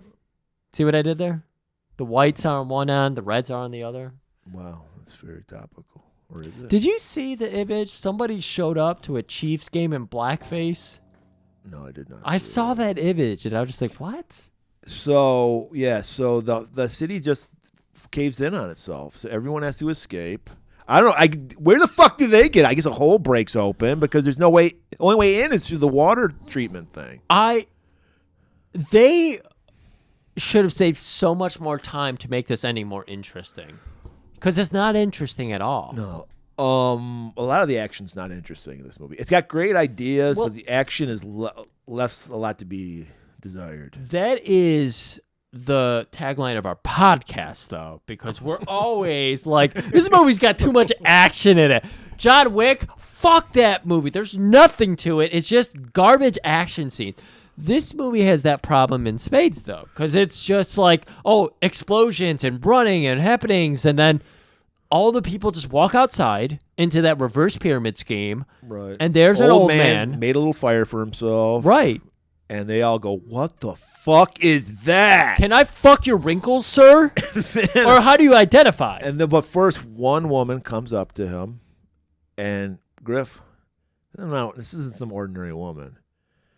This woman is Ashley Cox, Miss December, 1977, Griff.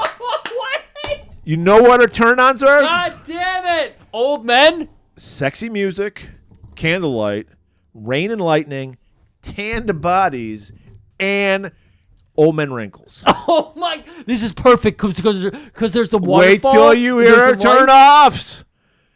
People who don't appreciate their parents because she lost her father at the age of 10. Oh my God! Also, turn-offs, wrinkles. Oh, It's her turn-on and her turn-off. Oh my God! She didn't know what to think. So she caresses him. He blows a load because he's never been touched by a woman before. He does the my cat Gus. He does a Mr. Magoo. Yeah. And then fucking Logan's like, I gotta teach this guy how to fuck. And then we just cut the fucking credits. Da na na da na na. Everything is happy now. These people who know nothing, Who are gonna die in the wilderness? absolutely gonna die because they literally have a Tinder machine that just makes women appear or men. Right. I'm just Whatever you thinking of want. all those babies in the nursery who are dead now. They're dead now. Oh man, think about what a conservative would say about this movie. So Fun. great start. God damn. You know, this is the month where we have fun, Griff. Right. This is why we do the crazy fantasy and sci-fi movies, the family movies. Right. We bring families together because December is about family. Man, I can't wait. This is the best month. This is the coziest of months. Well, speaking of family, Oh boy. next week, I'm not going to make any promises because this guest is like herding a cat. And I'm not talking about asparagus. He's a great cat. He's a great cat. I really want to know his cat name. His fancy one, especially. I know his secret one. I think he'll tell us. Well, no, that's what I mean by Yeah. cat name, because that's the Yeah. name we will never understand because we Right. don't speak cat. Right. And also another guy who we haven't had. I think we've only done one movie with this actor. Here it is, people. Have you ever watched Karate Kid and we're like, you know how would make this movie better? If Mr. Miyagi was Billy Blanks. Because that's basically what we're doing next week. The movie called Showdown, where Billy Blanks plays a janitor / martial arts expert who teaches a young boy how to fight. Yeah. And Is this the movie you had me watch? Yeah. Okay. Yeah. This was recommended by our guest. I want to tease one scene out of this movie in a second here, but please go on. Oh, you can go on. You can- Okay. So Murray brought this movie to me. I started it. It's fantastic.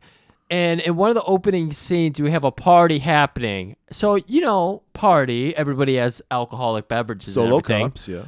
And then you have one, not even fat girl, but like Plump. slightly bigger girl. Instead of having a beer or a solo cup or something in her hand, Pringles. A can of fucking Pringles. And it's horrible, and I loved it. Yeah. So, like I said, I'm not making any promises, but There might be a guest. there might be a guest, and it's one that's been on in a while. Yeah. So, And there's a lot of those. right. So keep your fingers crossed. We'll have a good time. Keep this fucking party rolling, and keep it warm.